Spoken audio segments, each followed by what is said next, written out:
Well, the weather in San Antonio is going to be much less intense today than it was yesterday.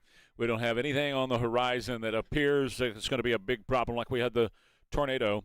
But there's a lot of concern for our friends out west. I mean, directly out west, all the way to Del Rio. In fact, Highway 90 between here and Uvalde is closed because there's water over Highway 90.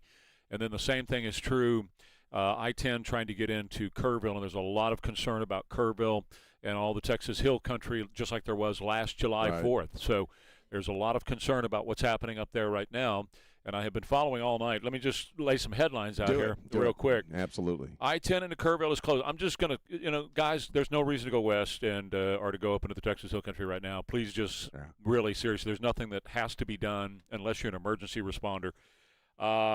25 high water crossings in Bexar County are closed right now. When you look out west of San Antonio, some of those communities have received 25 inches of rain or more. Good Lord, man. So I'm going to get some more headlines in a minute, but first let's go to Kerrville, where our own news director, Christian Blood, is right now, and he has been evacuated from his home because, Kristen, I've been watching all night long the Guadalupe, and it is unbelievably high right now. Just want to set the table for you real quick because I saw it go up 10 feet in less than an hour in Hunt. It's now at 20 inches or 20 feet in Hunt, and where you are in Kerrville, and I guess you're right near the Kerrville Bridge, it is it's close to the Major, which is at 20 feet as well. Go right ahead, Christian. Yeah, you're exactly right. It's, the sun has not come up quite yet, and so there's still a lot of uncertainty about what's going on. I'm going to pull in a gentleman who has joined us here in the parking garage because he lives just down the street on Water Street. That runs alongside the river. Chris Garza, born and raised in Kerrville. And Chris, if you would just tell us briefly why you're here, how your morning's gone. Compared to last year, this actually seems a little worse, but the firefighters were actually at our doorstep telling us to evacuate. The water was rising quick. We just got the vehicles out in time. However, we lost a lot of pets. We have cats, whatever, but the water's still rising. Like you said, we don't know exactly the uncertainty right now because of it still being dark. So I think property damage is probably going to be worse than maybe last year. And that was how our conversation started here in this bridge. We're at the second level just in case the water does come up. Now, we opted to leave our home not because of flooding, but because of the tornado warnings that are due southwest of Kerrville, Uvalde County, I think probably now Medina County. You know better than I do. There's a lot of electricity out in Kerrville. It's a very surreal morning. I can say that I slept through July 4th. Didn't wake up till early that morning, and so much tragedy had already happened. What the thinking and the hope is that we don't have the same tragedy as far as lives being lost. But as Chris just said, we're suspicious property damage could be way high this time because we're hearing about businesses that go along Junction Highway, going towards Ingram, ultimately towards Hunt as you wrap around through the hill country. There are businesses on the other side of Junction Highway that have flooding behind them. That has nothing to do with the river necessarily. So last year, major flash flood, major event in the Guadalupe, which did what it did. This year, though, this is a much more widespread flooding event that has we've already heard of some swift boat rescues happening. I can't tell you exactly where because obviously our information is limited as well due to power outages, but we're okay for the moment. But I think as the sun comes up, there's going to be a big story here. And you have been evacuated to, or you self-evacuated to a parking garage, is that correct? Yeah, we did that because we felt like that would be the safest place. Now yesterday, we learned that these storms are absolutely capable of producing tornadoes. Yeah. So I'm gonna give my 12-year-old some credit. He's up way too late tonight. He wasn't supposed to be up that late. He woke me up saying, "Daddy, tornado warning." 12 years old. I said, "Really? You sure?" "No, let me see." Okay, so he's right. Now, we've been watching this all night, and we came to the parking garage because we figured this is probably going to be the safest place. Structurally. But, Trey, in doing so, we got maybe safe from the tornado, but we drove right next to the river that hasn't been this angry in over a year. Yeah, and I'm looking at images of the river right now, and I'm also on the site that gives me the flow, the CFS, and all that stuff, and it is raging right now. All right, Christian, we'll let you go because I know you want to save your battery power. We're going to check back with you a little bit later on as Christian Blood, who is kind of trapped, as it were, in the Texas Hill Country. AC Cantu is also a very good friend of mine. She's with the radio station up there. She has been evacuated because her apartment runs right along the Guadalupe River there in Kerrville. So Here's what I've been looking at all night. Basically, Frio, Sabadell, Medina. We've already gone through the Guadalupe. Major flood stage on all of the above. All of the above. West of Kerrville, out in Hunt, Texas, it just blew up overnight, and that's where it all began. The Guadalupe, and in particular, it just started flowing down through the Kerrville area, and it's up to the bridge now where Christian is talking about. And if you're familiar with Kerrville and where the Guadalupe River runs through there, you know exactly what I'm talking about. Lakey got 12 inches of rain overnight. So, and most of these places now, we're talking about 25 inches of rain in some of these locales west of San Antonio. 25 inches of rain in total through all of this. Christian mentioned a couple of times tornadoes. And, yes, Uvalde County, Kenny County, now these are all expired. These are not active tornado warnings. Right. This happened 1, 2, 3 o'clock. This is 4 o'clock this morning. So Uvalde County, Kenny County, up there where he is, and Kerr County. In fact, you had a brief touchdown southwest of Uvalde about 2 o'clock this morning. It was not on the ground long. These dissipate really quickly, but they were there. At circulations near Canepa about 3:30 this morning. That's all cleared up. So, but the intense rain is continuing to fall in that area. Now, the upper level low that caused all of this is now pulled off to the north. So a lot of this stuff is moving to the north now. Right. But it was so full of energy that it's still bringing in even more moisture behind it, and that's why they're continuing to have a heavy rainfall at Kerrville, Fredericksburg, everything west of Kerrville, all the way out to Rock Springs, and then right out Highway 90 from us. If you drive straight out Highway 90 and go to Del Rio, it's just been inundated with rain. Now, coming back to San Antonio yesterday, Sean, and then we'll take a break. That was an EF1 tornado over there that you and I went through yesterday morning here on the show. That means it had 100-mile-per-hour winds. It began 2 miles southwest of the intersection of 1604 and I-10, so real close to UTSA. That's where UTSA is. 10 minutes from my house, yeah. Is it really? Yeah. So it's right there, and then it blew across that intersection, and then once it slammed into the rim, and by the way, one of the things that helped the rim was when it went across that I-10 and 1604, all that new infrastructure, those big flyovers, that really affected the tornado. That was good. It knocked it down a little bit. I think it broke it up a little. Yeah, broke slowed the energy it down. up a little. That's right.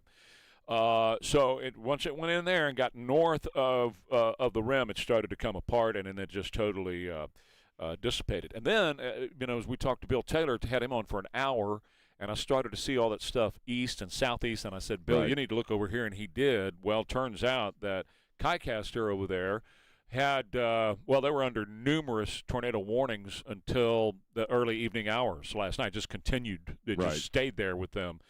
So, again, the Palladium, the Bass Pro Shops, Marshalls, all that at the rim, Oasis Apartments, they all sustained heavy damage.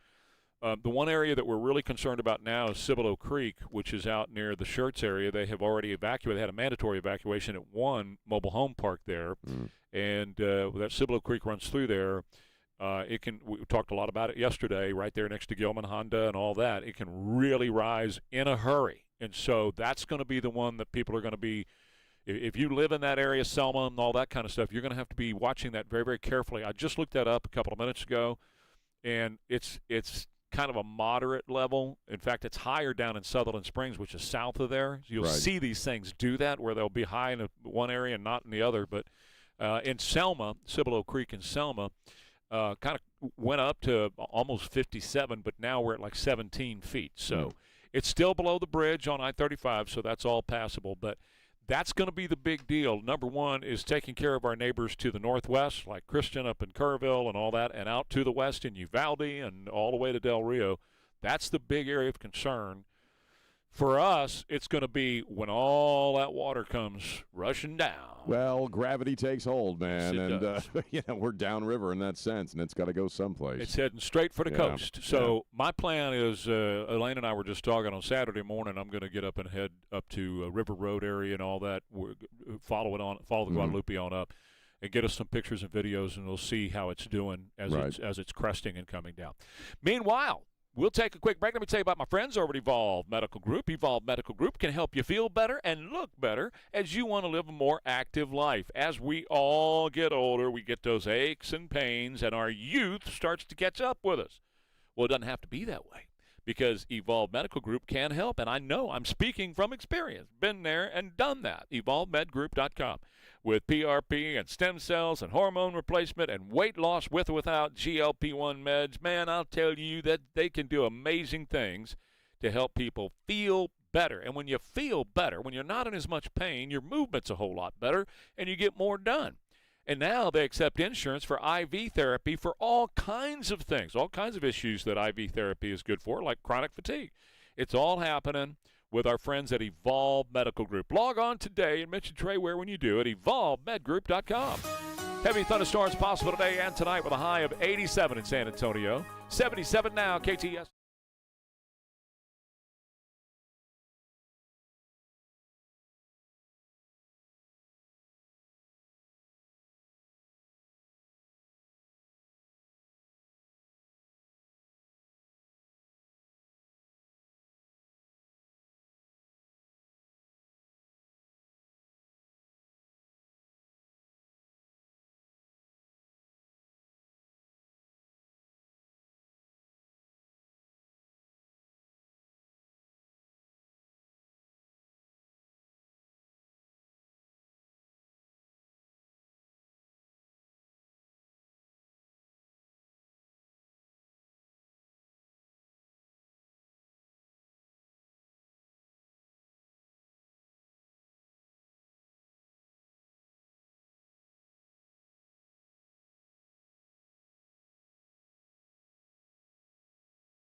Well, very briefly, I did a video on this yesterday, and I wanted to mention this, that, when you guys, between you and Elaine, and when you're doing weather reporting and this kind of breaking information, there's nobody better. Thank you for saying And there really isn't. And yesterday was just a symphony of information, and the way you guys, handled it and got it out there. I'm not a weather guy, so in that case, in those situations, I almost try to stay out of your way a little bit. You know what I mean? Well, honestly, but it was just phenomenal, and the coverage already has been phenomenal. I sent you a text and thanked you for that because it's so wonderful to be recognized for that. Right. But I feel the same way about you and the stuff that we do. So all I do is run my mouth. Well, that's important. That's important. And we're going to be obviously on top of the flooding and all the weather news. We have a pretty dicey day ahead of us, as I understand it, just from listening to you. And tomorrow, there's going to be this big orange thing in the sky, everybody. Don't freak out. It's not the aliens. Trump? Trump? It's going to be Trump? It's going to be a big, beautiful sun. Best sun ever. We've never seen a sun like this. But so I'm going to dip into the news here and there as we're doing the coverage. I didn't sit through all 5.5 hours of the Todd Blanche confirmation hearings. But I wasn't home yesterday, but I skipped around and kind of picked up the juicier bits. Mm-hmm. Juicy's probably a bad word. The lame bits.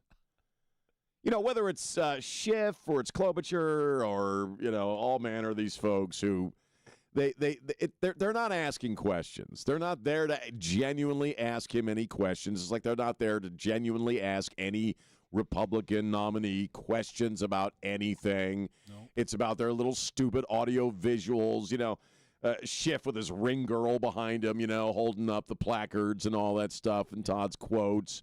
Yeah. They throw a piece of crap out there. They don't let him answer or respond. Mm-hmm. Maisie Hirano and the sex thing. I mean, she did that to Doug Burgum, I think, or some of the others. Well, she's done it to all of them now. That's what she does. Starts by asking them if they've ever basically assaulted a minor sexually. It's very bizarre. It's twisted. Mm-hmm. And, John Kennedy was phenomenal, but he always is. John Kennedy is one of those Southern gentlemen who talks in poetry, even when he's questioning a nominee. And his take was, are you President Donald Trump's friend? Does the president call you up and ask you what he should do? It was brilliant. I'm not going to stop you on this rant you got going. I have all that sound. Yeah. We'll play it later. Oh, absolutely. Just keep going. A quick overview. Keep going. Just what I saw. But it was Epstein. Why'd you redact this? Why are you doing this? Why are you doing it?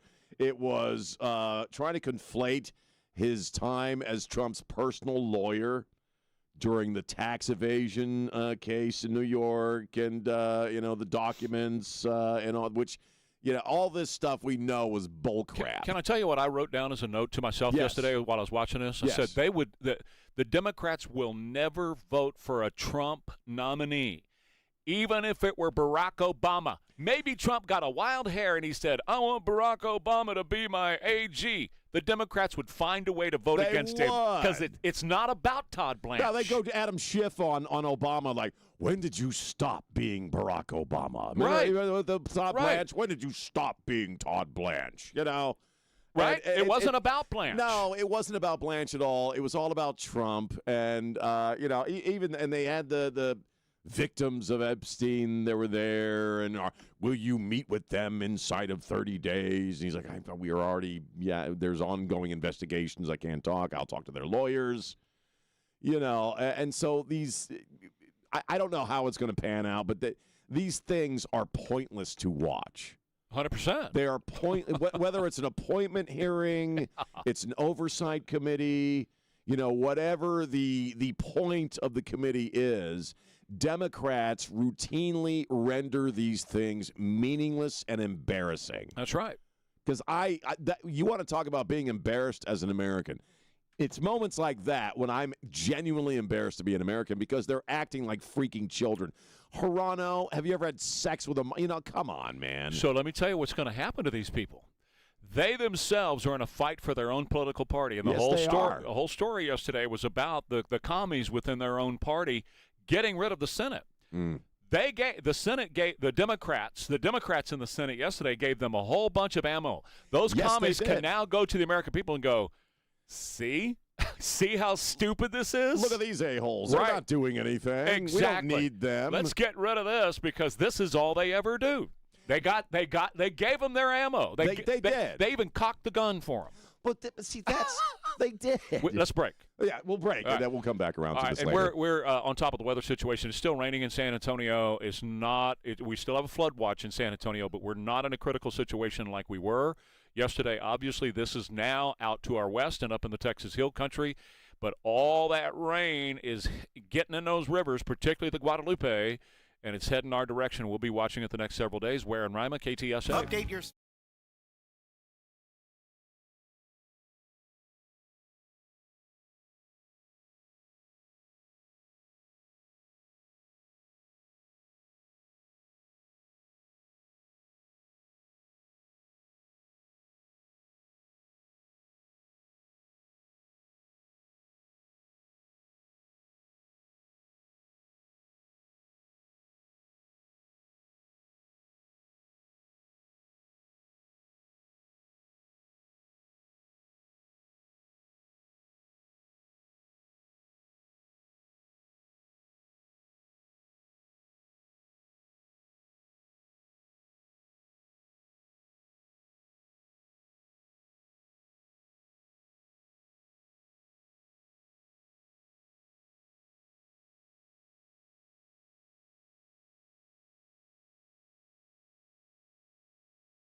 But it feels so good.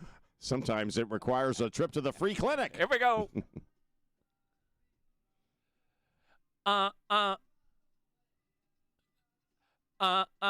Okay, I could do that all day. I really do like that song. That's a great really tune. like that song. 6:35, Ware, Rima, KTSA. Okay, so let me dial in closely here on the radar and tell you that Kerrville and just south of Kerrville right now as we speak, getting hit heavy with rain. And our major concern right now, San Antonio is just kind of a light to moderate rain. So we got a flood watch in San Antonio. We don't have anything like what spawned that tornado yesterday, Right. although right now as we speak, out near Camp Wood, which is directly west of here, heavy thunderstorm, and there is some rotation that's going on in that thunderstorm. Nothing has been confirmed because these are radar reports. We went through that with Bill yesterday, that there's radar indications of a tornado, but you don't have anybody's eyes on them to Right. confirm it, which was different than what we had at I-10 and 1604. I'll get into that in a minute. But Barksdale has also received a ton of rain. That's just north of Camp Wood, which is essentially directly west of San Antonio, or northwest if you want to be technical about it, because directly west of San Antonio, all the way out to Bracketville, very familiar with that. That's where they filmed The Alamo in 1958, Oh, yeah. Bracketville, Texas. And it's been hammered all night, guys. So I'm going to really just discourage you if you can just avoid going to Del Rio today at all. Right. Del Rio is going to have this repeat rain all day today, and we're going to be talking about serious flooding in Del Rio, and Bracketville is the same thing. And So- we'll have Christian Blood reporting from Kerrville. Yeah, Yeah. I was just about to go into that, Elaine. Thank you, because he's in Kerrville, and Kristen has been, or he's self-evacuated from his house. It was a good idea because there were a number of tornado Warnings. Yeah. Warnings. Right, there were a number of tornado warnings close to Kerrville, so he got Overnight, out of, right? Yeah. So he got out of his house and went to a parking garage that's steel and concrete. And while he was on his way there, he noticed that the Guadalupe River at the bridge is way up. And I was texting him pretty much all night to tell him, dude, you need to – this is like last July 4th. Right. In Right. terms of the seriousness of the flooding out of the Guadalupe River. And as the sun comes up, he'll be able to give us Yeah. a better report about how the Well, Guadalupe where he is on doing. that second story of that parking garage, the Guadalupe River is just straight in front of him. So he's going to be able to see where the bridge is and everything, where the Guadalupe River in Kerrville comes underneath there. So he'll be able to give us really good eyewitness accounts. But some of the video that I've already seen this morning, and I'm looking at the flow. In fact, let me go to Guadalupe River in Kerrville on the flow, and I can tell you exactly what it is Right. now. But it's huge.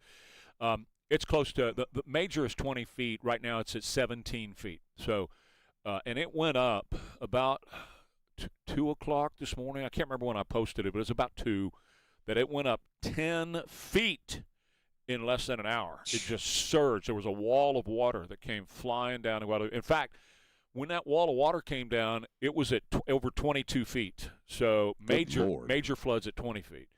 So this is the Guadalupe up there in Kerrville is a raging river right now.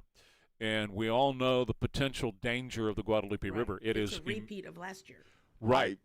And some are saying right now the flow is even more intense than last year, but the difference is, not as many campers along the way and all Right. that kind of stuff. So I thought the governor he did a press conference, and I think he said some numbers that like 20 inches last year, and they're looking at 30 inches this year. yeah, it's incredible. In fact, some of the places out west of here, I just wrote this down earlier, when you were talking about Uvalde and places like Right. that, you're going to see 25 inches of rain. Good Lord. And, if we get a half inch in a month sometimes, we're happy. Yeah. This is 25 inches west of San Antonio.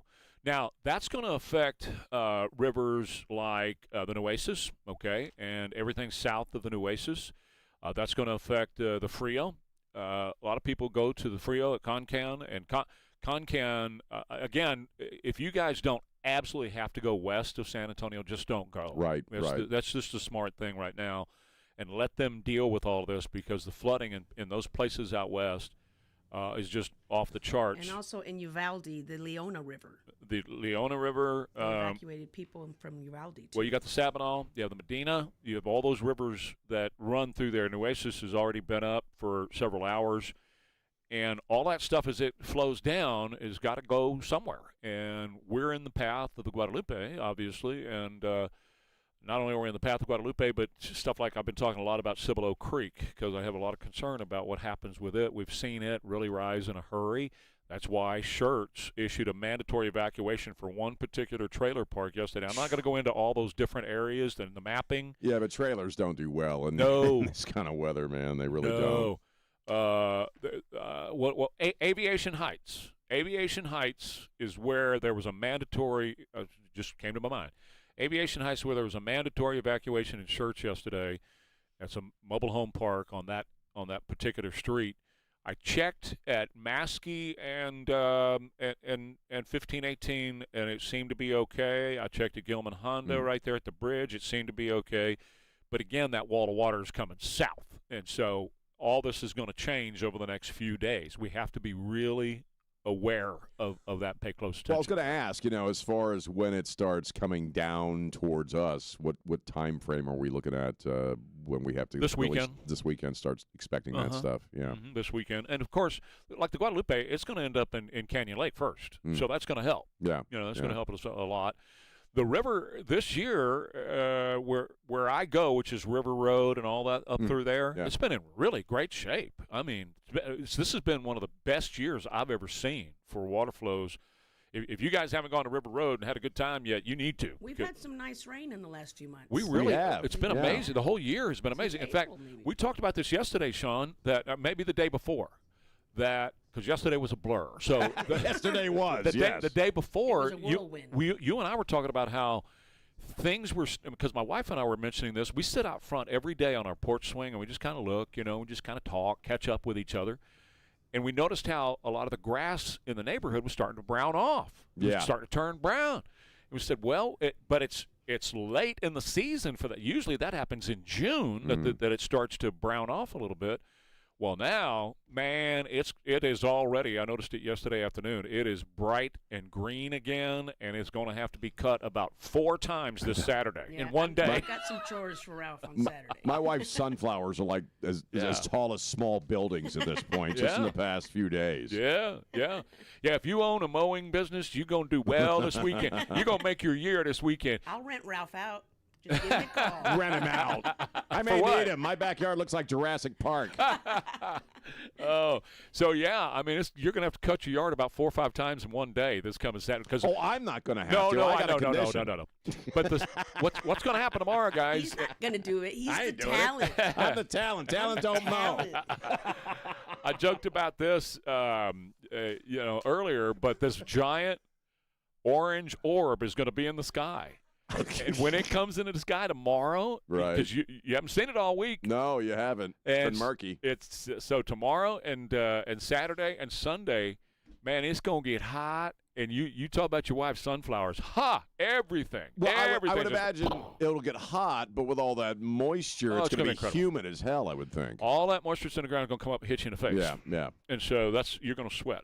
I do want to mention one thing briefly here, because I watched the coverage all day yesterday on the various channels, and then I was talking to people at the Weather Service and all at NOAA and all these other places. I have to give a little kudos to David Mendoza over at News 4, because he was trying to take their minivan or whatever they drive, SUV, whatever, mobile units of some kind. And he's typically out running around in that thing, and he was trying to get to Bernie. And it was at the time really bad heading into Bernie. So he got to this one bridge, and this was all live on the air. He got to this one bridge, and it was just flowing across that bridge. And he said, you know what, guys? I ain't going to do it. And so David, he's a photog for Ford. Right. And he backs up. And they're continuing to talk to him. And he said, guys, I'm not going to go through this, and blah, blah, blah. He said, it's just and all these other cars went flowing through there, and trucks. They just drove through the mess. And he was smart. He did exactly what you're supposed to do. Turn around and don't drown. Don't drown, man. It's and easy. When I watched all those other vehicles live on TV go through there, you know who I thought about? I didn't think about the people in those vehicles, because they're making a choice, and if you wipe yourself out making a choice, that's your own damn fault. But I was thinking about the first responders. Don't be somebody that has to be rescued, man. You have a brother-in-law who's a cop. I have a nephew who's a cop, and I have a nephew who's an EMT firefighter. And, man, Yeah. They save people from their own stupid choices every day. I'm sorry to be. I'm not trying to be true. hard nosed. I'm speaking the truth in love. They save people from their own stupidity every day. We were on from 2 to 5. Jack started early, and I was talking to Chris Suchin. We were going to have him on. He's their Channel 4 meteorologist. And I was listening, or I was watching Chris Suchin, and then when David Mendoza did that, that's an assignment editor's dream photog driver.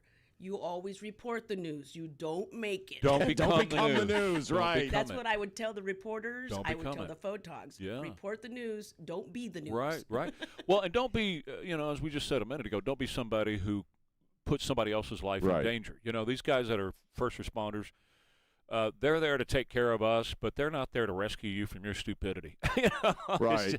Plus, you can get fined if the road's closed and there's barricades you out. can. That's $500 fine. What's the problem with just not going through the water? Right. It's not that deep.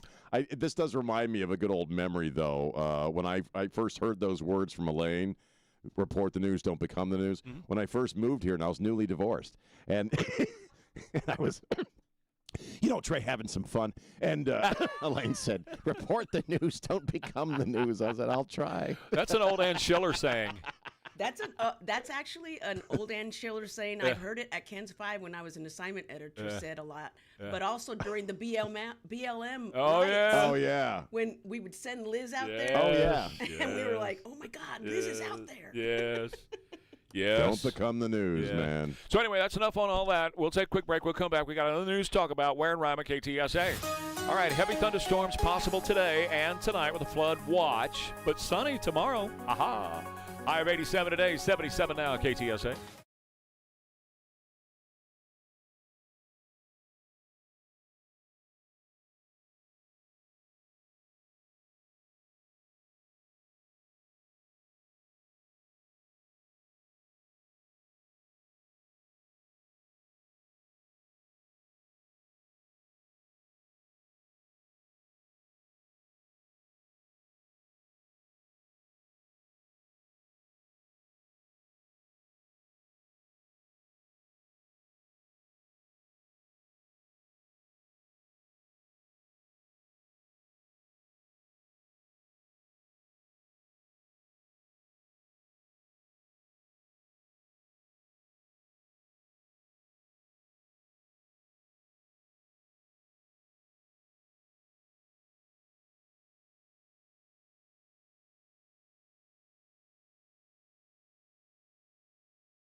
Did you know, Trey, that the president is the Antichrist? Yeah. Did you see that?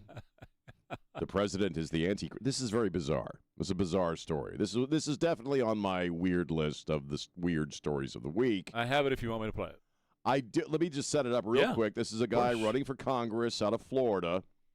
He's running for the 5th Congressional District. His name is William Upham, I believe. Mm-hmm. And he is a retired former Marine, even though there are no former Marines. Oh, no, this guy's a former one. They kicked him out. Yeah, this guy You're actually done. is a former Marine right. because of this, Yes. which you're about to hear. He is running for the 5th District, and he had this to say about Donald Trump in his For campaign. God and country. This is the motto of my campaign.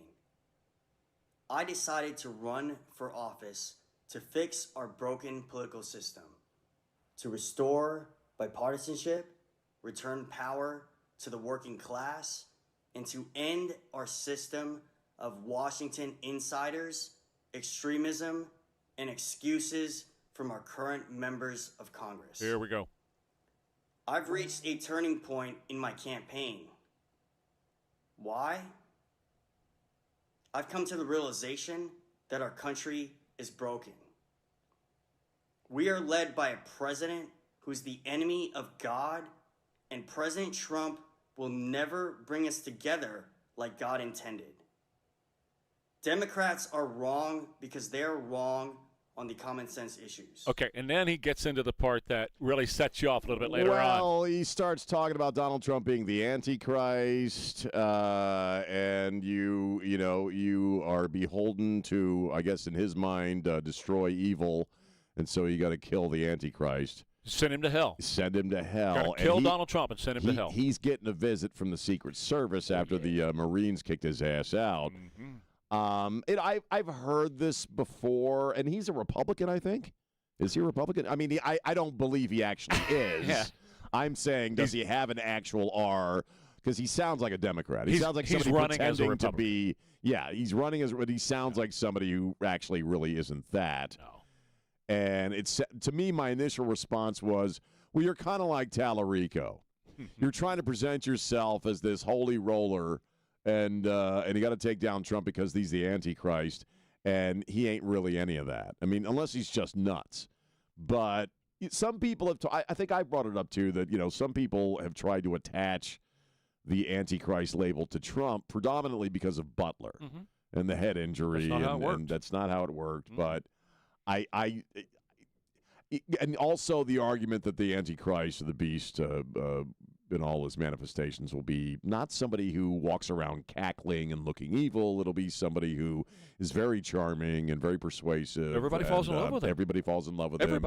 Talented. So there's a lot of Antichrist lore that you could layer on top of a guy like Donald Trump if you wanted to. You could have done the same thing with Obama. He was closer to that. In that sense, he was. So I don't believe Donald Trump is the Antichrist. No. And I don't really get the feeling that Donald Trump is dividing people, okay? No. He's really not. No. Okay, the people who formerly considered themselves to be the cool kids in the room, the Democrats and liberals, they're the ones who are setting people against each other. That's right. That's policy. And they're doing it on purpose. Yes. All right, let's get a call in here. Elvis, you're on. Go ahead. What's on your mind? Yeah, I'm sitting here at 211 and 90 eastbound, and it is shut down, That's right. and they're kicking off everybody at Montgomery Road. There is nothing going past Montgomery Road eastbound. There's about 7 miles of traffic backed up into, I would say it's almost in Castroville. Yeah, I don't know what's going on, but the police got to shut down. Oh, no, there's water over the road there at 90, and you're not going to get through there at all, Elvis. You might as well turn around and go back home because you're not going to get through there, I don't believe. Unless you got another way you can try to go. And that's just a warning to everybody trying to go either toward Castroville, toward Uvalde, toward Del Rio. They've got water over Highway 90. They got it shut down in both directions. And the same thing is true with I-10 going in and out of Kerrville this morning because the Guadalupe River is raging this morning. Kind of a repeat from last July 4th, y'all. So it's tough to get in and out of Kerrville. In fact, we'll check with Christian Blood when we come back. Ware and Rima, KTSA. Get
Well, our major concern today is going to be the Guadalupe River up in Kerrville and Comfort also.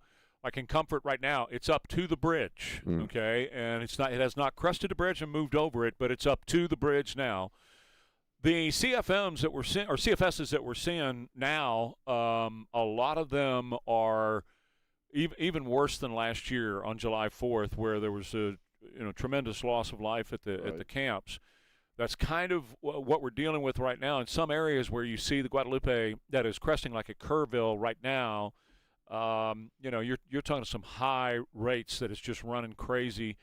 17 feet, 18 and a half feet. Major flood is 20 feet. At some points, it's even above that. So, and particularly in Kerrville, in Comfort, we see it completely up to the bridge, and it's raging. It is really rolling. Now, last July 4th, we saw like campers and stuff like that were being washed away. Right. You saw vehicles being washed away and all of that. We're not seeing that kind of stuff. We're seeing some debris.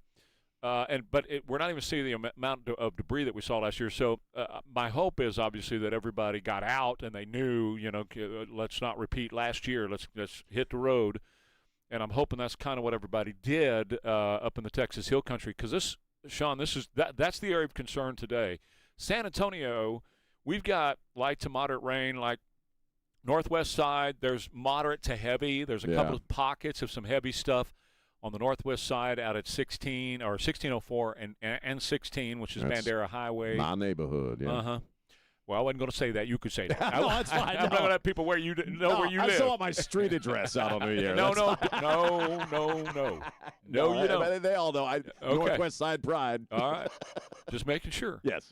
And again, at 410 on the west side of San Antonio, close to Marbach, there's some pretty moderate to heavy showers there. And then again, if you go directly north from where you are, and it's not Helotes, I'm just because Helotes is like northwest of where you are. This is directly north.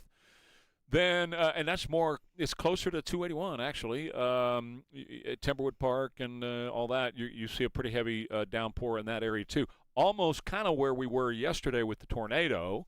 We're seeing a pretty heavy downpour just north of that area, close to the county line.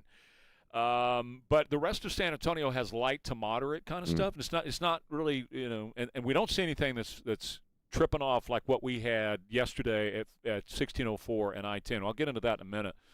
But again, I-10 in Kerrville has been shut down for most of the night, and I have no indication yet. Maybe you can check DPS and let me know if it's open yet. DPS, but they've also had some tornado warnings as of 2 o'clock. Yeah. Let me go through some of those here in a minute. And we just got a call from Elvis because all night Highway 90 near Uvalde has been shut down both directions. There's water over the road. There was water. You got up to Spring Branch yesterday, and there was water over 281. And, right there, you got the Guadalupe that goes underneath. You got Deer Crossing and all that right there, and the Guadalupe goes underneath there. And that's where the water had already gotten on to 281 up in that area. So that's going to be our story. I mean, the rain event for us, we're still going to have some rain. There's some heavy thunderstorms are in our forecast where we could see development at any time. It could just, boom, there it is. But for the most part, we're going to be light to moderate showers all day today, and then even tomorrow we might see some showers. But really, we're probably going to see some peaks of sunshine tomorrow, which will be something kind of unique. The problem is Kerrville, and we'll check with Christian in just a few minutes. He self-evacuated out of his house, and they're in a parking garage, and that was because of tornado warnings. So let me go through some of those. So you got tornado warnings that happened close to Kerrville. All the way up to Fredericksburg. These are all gone now. But this is what was going on. It's a very active night last night. You had radar that was indicating tornadoes near Uvalde County and Kinney County. In fact, there was a brief touchdown southwest of Uvalde. So we don't have any damage reports, anything like that yet, but that was a brief touchdown just southwest of there. You had circulation near Canepa in the middle of the night as well. So if you're out there in those areas, you might want to go out and check the property and see if you have any damage or not. It doesn't look like they were intense. It doesn't look like they lasted a long time. But it doesn't take too much of an intense one. We had this EF1 that hit us over here yesterday as we were on the air with Bill. Bill Taylor did a phenomenal job on our show yesterday. And he God, even yeah. called it the EF1.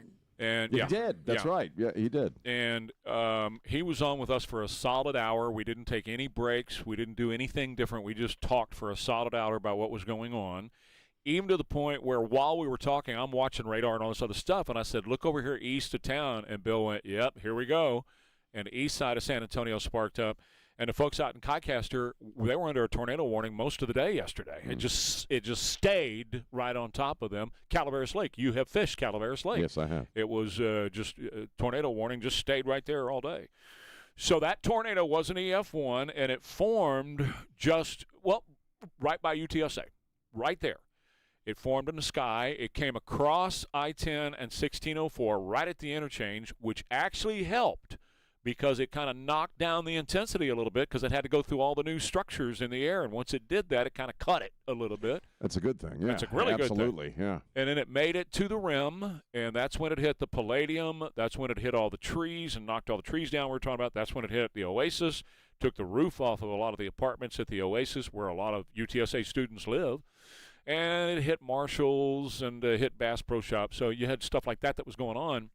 But then it dissipated just as it got right past the rim, which is a good thing because it's a heavily populated neighborhood behind the rim. Yeah. And there's a lot of construction on those streets where those people live. It's a good thing it dissipated and didn't make it there. And getting broken up by the overpasses, I just thinking about the pure physics of that, that really was a good thing. It's a really good thing. Because, again, you see a tornado go over a residential area just, skating across, and it just leaves nothing in its wake. It can. Yeah. It can. So we escaped a major event yesterday, although there's a lot of damage there at the rim. So we escaped. And Bill brought up a good point with Jack later in the morning. And that was, imagine if that would have been on a Saturday afternoon or a Saturday night. I heard that. Right? Yeah. And just imagine what the difference we'd be talking because of all the people. Yes, to Texas, too. Well, Yeah. right, of course. On a weekend or a big, going out night or something like that. Right. Man. So we escaped a good one, or a bad one there. Out west of us, 25 or so inches of rain out west. So you're talking about Uvalde, and you're talking about Del Rio, and you're talking about Hondo, and all those areas out there. They have just been inundated, and it just kept. In fact, right now, Sean, on Highway 90 west of Uvalde, between Uvalde and Del Rio, so Bracketville and all that, it's just, man, it's been pouring there all night. This red cell just won't move. It refuses to go anywhere. And the same thing up in Kerrville. Just so everybody understands, the low pressure that caused all this and really was the spark to all this, the atmosphere was really juicy and it just needed a trigger, and it was the trigger. It's moving to the north now. So it's up around Junction and all that up there, and it's trying to pull a lot of the stuff up there, but it's being stubborn and hanging out. So let's go to Kerrville right now. Our news director, Christian Blood, is there. He self-evacuated out of his house. He's in a parking garage, and it's a good place to be because of all the steel and concrete. He's being protected. But, Christian, what do you see? Now that you can have some daylight, what does the Guadalupe look like? Yeah, the daylight is giving a little bit better perspective, but as soon as I say that, the rain is like picking back up. I think what we're starting to get is the very bottom of that storm system that we've been looking at, the tornado warnings in Uvalde County. The rain was a little bit heavier there. We had kind of a lull for a good hour, steady to moderate rain, but now it's picking back up, so the visibility is kind of crappy. But we think from where you're second level up on the parking garage looking down into the river basin, we think it's gone down a little bit. And I also don't think the current is as strong as what we saw a year and 2 weeks ago, which was, the Guadalupe really tore some stuff up. But, for example, the Walmart here in town, the general manager has a son who plays soccer with my son. He's confirmed that Walmart is flooded, and Trey, Walmart's on the other side of Junction Highway. It's on the wrong side of the road from the river. So what we're starting to see here is the sun comes up, and you're talking about that visibility. We've got swift boat rescues, and we basically have water in places that we didn't have standing, rushing water a year ago. This is in some neighborhoods. So more of a widespread flooding event is what we're seeing. How close are you to I-10? I-10, I'm about 4 to 5 miles. Okay. Sidney Baker would take us, east to I-10. Why do you ask? Well, because we have been told that I-10 in and out of Kerrville has been shut down. So I'm just finding out now. Okay. We're going to try to get in touch with DPS and see if we can confirm that. But we've been told that I-10 in and out of Kerrville has been shut down due to water over I-10. So, and that would be coming from the Guadalupe River. So, but you say has it reached the bridge yet? The water has not reached the bridge. Okay. It looks like I said. I'm thinking that my son and I are watching this. My oldest, his sight's probably a little better than mine. He's 24. It looks like the river has gone down a little bit from where it was when we crossed over it about 4.5 hours ago. It looked like I could just sit on the edge of the bridge and get my feet wet. I was shocked. Now it's down a little bit more, but I really think the biggest concern here is, I think the silver lining, Trey, is that people have known that the severe weather is happening for a few days now. You were talking about this Monday before a drop of rain. So this event's not the same kind of surprise. So hopefully we don't have the same loss of life. Right. But I'm wondering what we're going to be looking at as far as property damage and things of that nature, because there's a lot of water in some neighborhoods that I've never heard of flooding in the 4.5 years I've lived up here. Right, So. and your son's absolutely correct. When it crested up there, it was right. The major's 20 feet. It crested at 1860, and now it's down to 1697.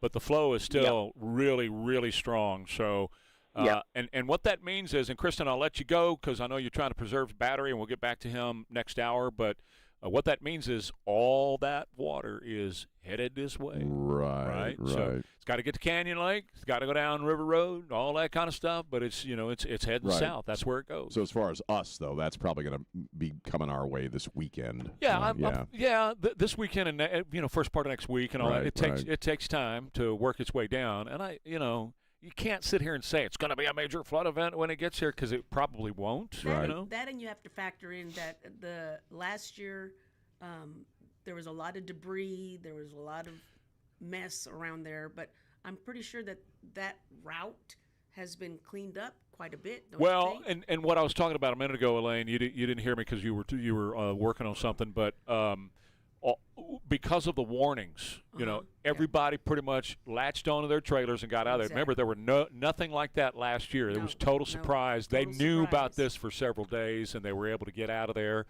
And really, a lot of that debris was washed away last year. So there's really not much that's there. That's the one good news is that it's not going to be nearly as bad. Well, I'll tell you, I'll give you two bright, sunny things out of all this. Medina Lake is looking good. Medina Lake is up 22 feet from when this started, and it's growing right now. I think Medina Lake could be up 40 feet by the time we're done with this. Nice. And the same thing, all this water that we're talking about right now in the Guadalupe, it's going to do the same thing to Canyon. So you guys who love Canyon Lake, We need it. you got Clayton Perry, get ready. Get your boat ready, buddy. Get You're Big going to Trouble. give us a free boat ride. Gas up Big Trouble. All right, I want to tell you about my friends over at Texas Rhino Shield. This stuff is just absolutely gorgeous. It's a ceramic coating. It's 9 times thicker than paint. You put paint on your house, sun's UV rays cause it to fade. When it fades, then it begins to crack and peel and chip off. Then you got a big problem because your wood and your hardy or whatever you've got on the side of your house, then that is exposed to the elements. You don't want that to happen. Paint is supposed to not only just make your house look beautiful, but it's supposed to protect your house, and it just simply doesn't do it in our environment. What does do it is this ceramic coating 9 times thicker than paint called Rhino Shield. So much so that Nancy and I bought it a few months ago. I love the way it looks. I love the fact that my house is protected from the UV rays and the other elements, and I also really love the fact I'll never have to paint that house again. I won't have to do anything to it, because it's guaranteed for 25 years. Love it. And if you mention Trey Ware, they'll take $2,500 off your project. Family owned, locally owned, TexasRhinoShield.com. Heavy thunderstorms in our area. They're possible in San Antonio and the surrounding area today and tonight. High of 87 today, 78 now, KTSA.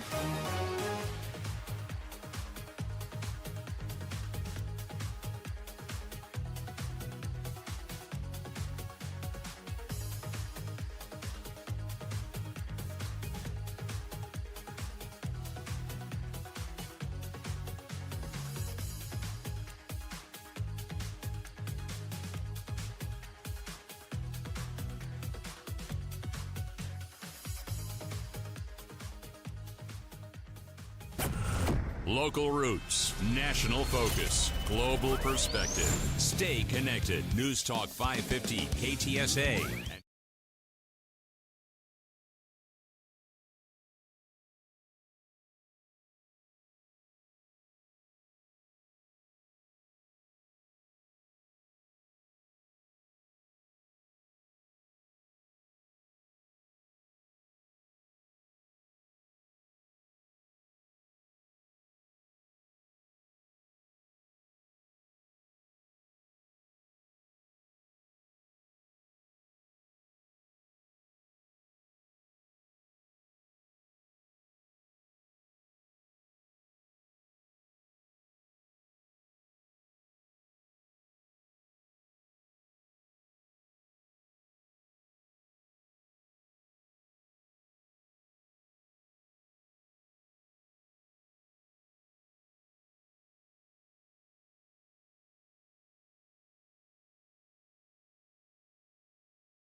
Quick, I travel a lot. Yeah. And when I fly out of San Antonio, I always park at Airport Security Park across 410 from the airport. Oh, really? Got a really, always do. And those people are great. And I got a good friend over there. His name's David. And he comes in from Canyon Lake. And he said, although 281 was closed right at the county line last night with the water over, I was just talking about a minute ago, over 281. He said it was reopened this morning, drove straight through, zero issues coming in from Canyon Lake to get down to Airport Security Park over there. But it's pouring rain at Airport Security Park, which is right there, right 5 minutes from there. It was interesting yesterday, just a couple of things, observations about this stuff. First off, talking to Christian and just folks in general, we are almost a perfect year from the tragic flooding from last year. And you wonder to what extent we had days in advance of this event. People knew it was coming, but you also have to assume that people are it's in their mind now that this can happen. You know what I mean? Obviously, there was, as far as reporting and warnings, and we can have that conversation. We've had that conversation for a year. Ad infinitum. But you have to think that people have it in their minds. This can really happen, especially in the hill country, especially down by the rivers. And so, not that we're any less prepared or what have you last year, but they, it's in their mind, so maybe they're a little more prone to. While you're saying that, I'm looking at the numbers of 21 inches. There's 16 and a half inches. There's 19 and a half inches. I mean, that's the type of rainfall that's landing out in the hill country right now. Go ahead, but that's what you're talking about. Again, not being too far out from last year's horrible flooding, tragic flooding. People are maybe a little more. Yeah, I'll evacuate. I'll get out of here. Yeah, I'll hit the road. The stuff will be there or won't, but I'm going to get out of here. And plus, that was July 4th, so there were a lot of campers along the river for July 4th. This is July 16th. Right. There's campers, but not like July 4th. Around 1 or 2 in the morning. Right. Yeah. You know what's interesting, though, in that I was talking to a few folks, just messaging folks from across the country, people I know. And, some folks, my parents grew up in the Midwest. So I got folks in Iowa and Minnesota. I got folks on the East Coast. And it was kind of interesting because I said, I'm really busy. We had a tornado touchdown in San Antonio. And I didn't really get the reaction that I was expecting. You know what I mean? Like, oh, okay, it's tornado season. I'm like, no, you don't understand. We got a tornado in San Antonio, and they're like, which is not something that happens. They were like, the Texas tornadoes are playing. No, not Augie. No, it was. We had an actual tornado in town. So they were probably like, well, we had 4 yesterday. What's your problem? You know, it's like, no, it's a little odd to have that. I've been here, 15, 16 years. Like, don't get tornadoes touching down by UTSA. It's a bit different. It is a little different, And some happy news. I got a lot of stuff that I was going to hit yesterday. We just, all of mine's in the trash can over here from yesterday. I know this is triggering. I know this is causing a lot of liberal clenching, and I don't care.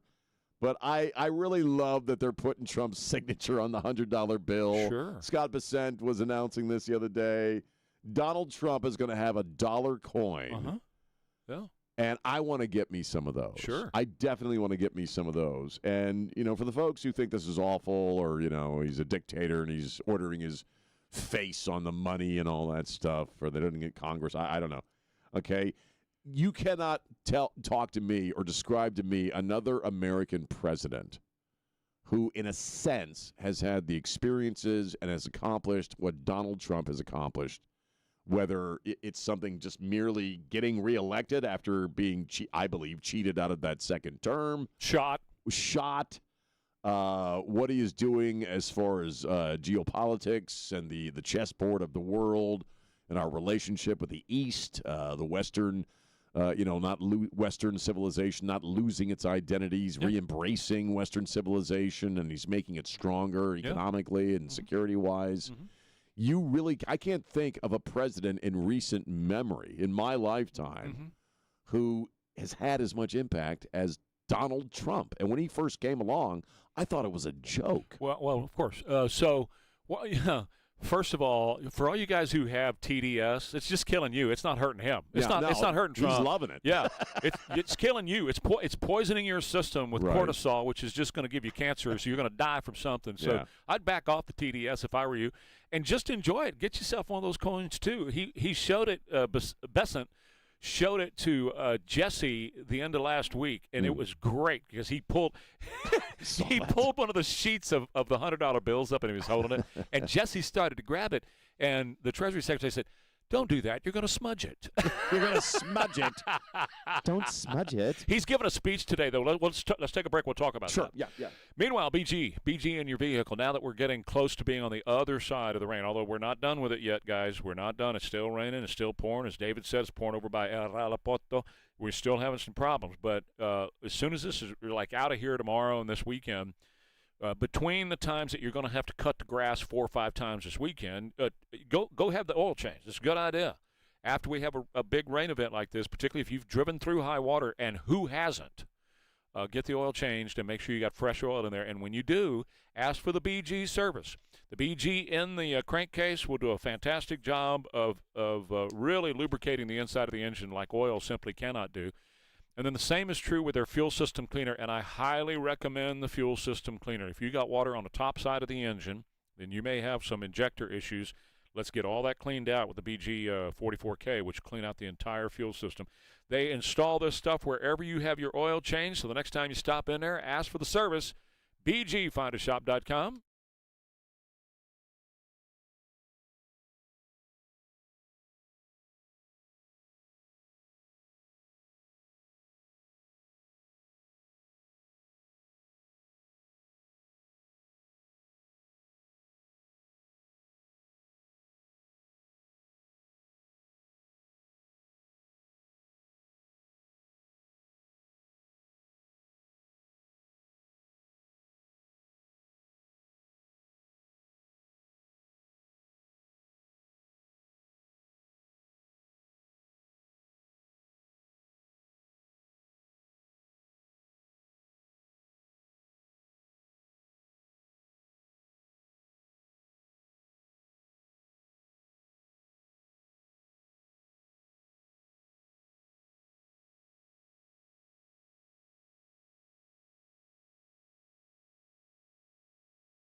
watching the weather situation very closely, and we'll keep you up to date on all the latest. It's raining over here on the northeast side of town pretty heavily, and so that's going to be our story today. It's going to come moderate, and then it's going to slow down and be moderate again. It's going to slow down. So the same rules apply. In fact, when I left here and I went north on 35 yesterday, right here at Starlight Terrace, on the southbound side, the speed lane, the fast lane, and the one next to it were flooded out, and traffic was stopped. So. Right. That was yesterday, and I would expect that kind of thing can happen at any time because everything is now just runoff. That's it. It's going to be, you're going to just run through some wet spots, so be careful. The president is speaking tonight. He's going to talk about election interference. That's one of the things he's going to talk about. He's talking about some other stuff brought to you by our friend Robin Hoppus over at Big State Financial. She and I did a motorcycle ride. Took 6 hours and went up to Bandera. Oh, really? This was probably 20 years ago. Oh, wow. So she's sponsoring tonight's speech at 8 o'clock here on KTSA. Also, Scott Bessent the Treasury Secretary, is going to give a speech today.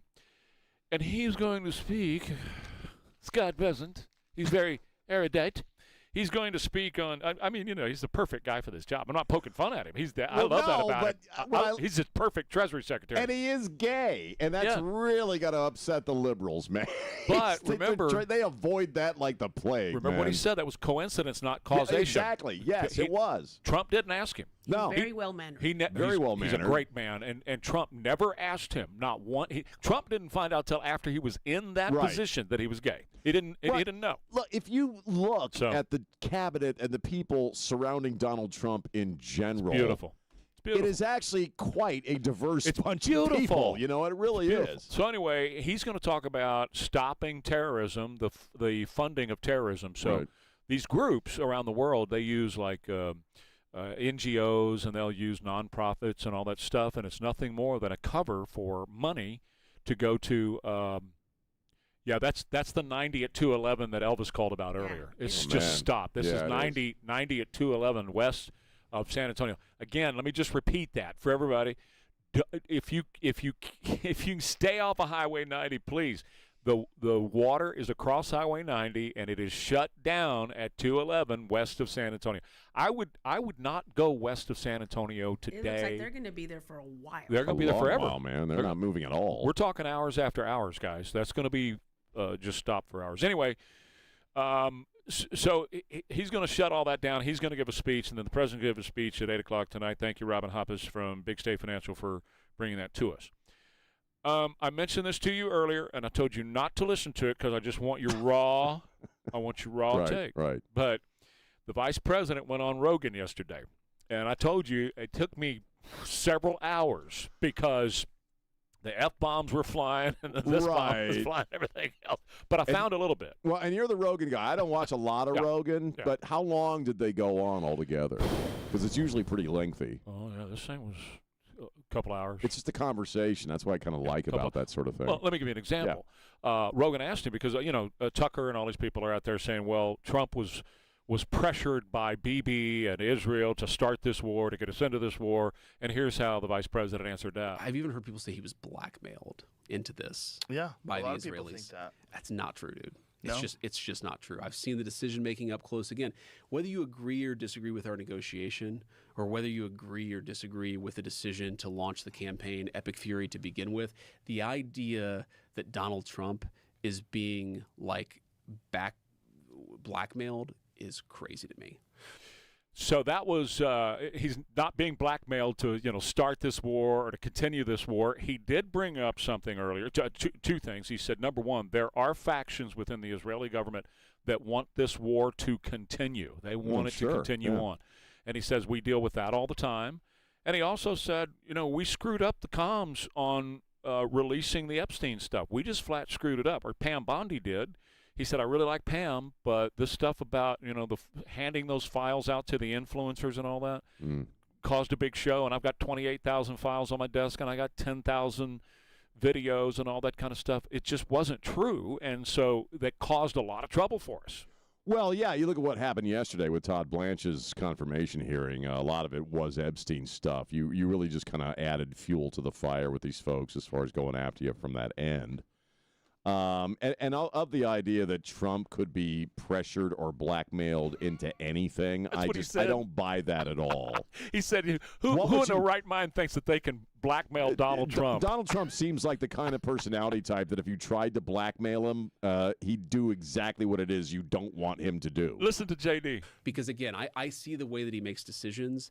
I see the way that he processes this stuff. Like the idea that he picks up the phone with anybody and says, hey, like, I'm going to take orders from you. No, that's just not how Donald Trump operates. I think we all know that. Yeah, and he's been talking about Iran for a long, long time, just like he's been talking about China for a long, long time. I had queued up yesterday, but of course the weather took precedence, an interview with him from 1985. Yeah. 85. Yes. You can track throughout his entire adult life many of the issues he's taken on as president were issues that he spoke about for years prior to getting into politics. That's right. So, well, here he is talking about his negotiations with Iran and how they're going. There's just so much bullshit out there when what I'm actually trying to do is accomplish what the President of the United States told me to accomplish, which is a settlement of this that accomplishes our objectives. Iran doesn't have a nuclear weapon. We have the free flow of oil and gas. Apologize for his potty mouth, but, I mean, that's how they talk, and there was a whole lot worse than that I had to work my way around. You know what? Because Trump uses that word a lot, it's entirely the most appropriate word to describe what is being peddled, these various narratives, whether it's about the Iran negotiations or any of it. Yeah. That's the most apt word to use. Right. And that's what it is. Yes. That's what it is. I mean, when you get down to it, that's exactly what we're talking about. So I'll have more of that a little bit later on, and we will make sure that it's good quality stuff. Do I need to have the dump button ready again? No. And I like that about JD. I like that about Trump. I'm sorry, I'm a profane guy myself, and I think if you're going to be a profane person, you should own it and be honest about it. I know Elaine is shocked that I have a potty mouth, but I always have. So does she. She has one as well. She makes me blush. I sit here all morning between you two, and I just cannot believe what I'm hearing. Oh, my God. You're clutching your pearls. Yeah, stop it. Look at me. I'm holding myself right here. There's enough rain in the area. We don't need lightning to strike you. All right, quick break. What's the line from Christmas Story? My dad worked in profanity like Van Gogh worked in oil or something like that. Beautiful line. Yeah. Exactly. Well, and if you guys ever, I mean, sure, you guys have, but if our listeners have never listened to Joe Rogan, it's an F-bomb after an F, because Rogan just speaks. Rogan was talking about, okay, I'll give you an example. And he said that one of his guests tried to get him in 2017 to meet Jeffrey Epstein. And Epstein by 2017 had already been in trouble on this girl stuff, right? It had already been up and down the river on that. And Epstein, our Rogan said to this guest, what are you trying to what? And he obviously didn't take the meeting, but he totally real. Like that. I'd rather somebody speak to me in their natural, genuine voice and drop F-bombs every 3 seconds than to have somebody, full of crap and presenting themselves as something other than what they actually are. Speaking of full of crap, Kansas City. Kansas City. What's this? Fire department got a call, emergency call, a guy in a porta potty, and I'm sure this excited Plattner probably excited him. Somehow he got caught in the porta potty, in the hole. In the pot there? He got caught? Down in the stuff. What the hell? Plattner said, "You're in my spot." Right. Plattner was there is here. no suction. I don't know how he got in there, and neither does the fire department. Oh. And he was covered when they got there. And so they had to cut that section out down there to get him out of there, and then they took their fire hose to him.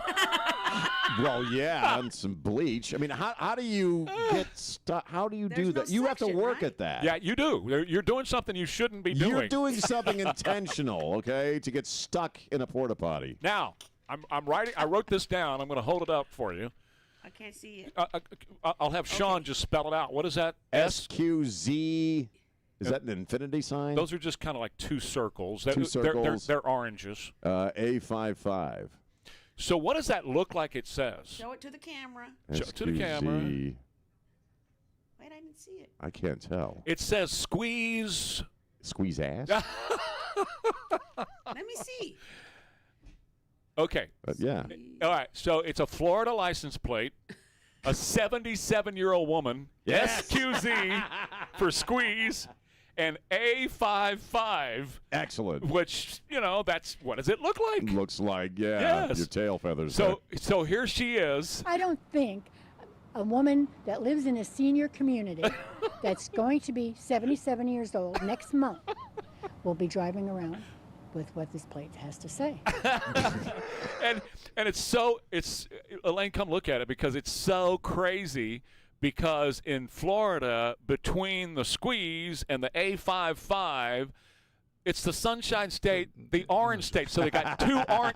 It looks like somebody's butt. That's right. It's two butt cheeks. So was that right? If it's I two was oranges. 77, I'd be like, hell yeah, I want that license plate. So was that a neighbor complaining, or was that her saying? No, that was her. That was her going. I'm just going to have. I don't want this. She got to sign that license plate, right? She doesn't want it. Yeah, they just gave it to her. I'll The take it. state issued it, and it just. Oh, okay. It wasn't personalized. No. Oh, I would have given her so much more respect if it was personalized. When you and I are, when our generation is in the old folks' homes, we'll want license plates like that. She took offense to it, I guess, right? Huh? She took offense to it? She took offense to it, yeah. I don't want anybody squeezing my... She's sending it back to the state. Well, Mama, you're 77 years old. Nobody wants to squeeze that fruit. That's a little right. You want to talk about low-hanging fruit? Yeah. Oh, boy, Jimmy. God. Get your citrus on. So we started with JD saying BS, and we end up with this. Hey, that's the show. I don't know where we're going to go from here. And now where do we go? I don't want to know. Okay. We'll just end up there. Well, if you squeeze ass enough, you might get BS. Or stuck in the porta potty. I'll go back at the hospital. Okay. We got to take a break. You guys stop. Time out. You're off the rails. Nightly Insurance Group. Nick Nightly Insurance Group. That's Nightly with a K. They're going to help you and help this Florida woman if she wants with Medicare. If you're trying to make your Medicare decisions, you got to get this right. And the problem is the Medicare website is a confusing mess. And so you get caught up in their tricks on the Medicare website, and then you mess up your choices, and now you're stuck, and you got to live with those choices. Don't let that happen to you. Get in touch with Nick Nightly. It's Nightly with a K, Nightly Insurance Group, and let them walk you through the process, and they do not charge for this, not one penny. Their services to you are absolutely free. Now, I will say this as well. If you already are on Medicare and you've got a change that happens, right? You got a medication change or a doctor change, reach out to Nightly Insurance Group. These are real people, not robots and not answering call center. These are real people that work with Nick right here in our area that are ready to walk you through whatever your Medicare questions are. Don't try to do the Medicare game on your own. Let the pros help you at Nightly with a K, nightlyinsurancegroup.com. Heavy thunderstorms are possible again today and tonight, but it's going to start lightening up on us a little bit. We probably going to see some sunshine tomorrow, y'all. 87 for the high today, 78 now KTSA.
Turn to Stray Cats.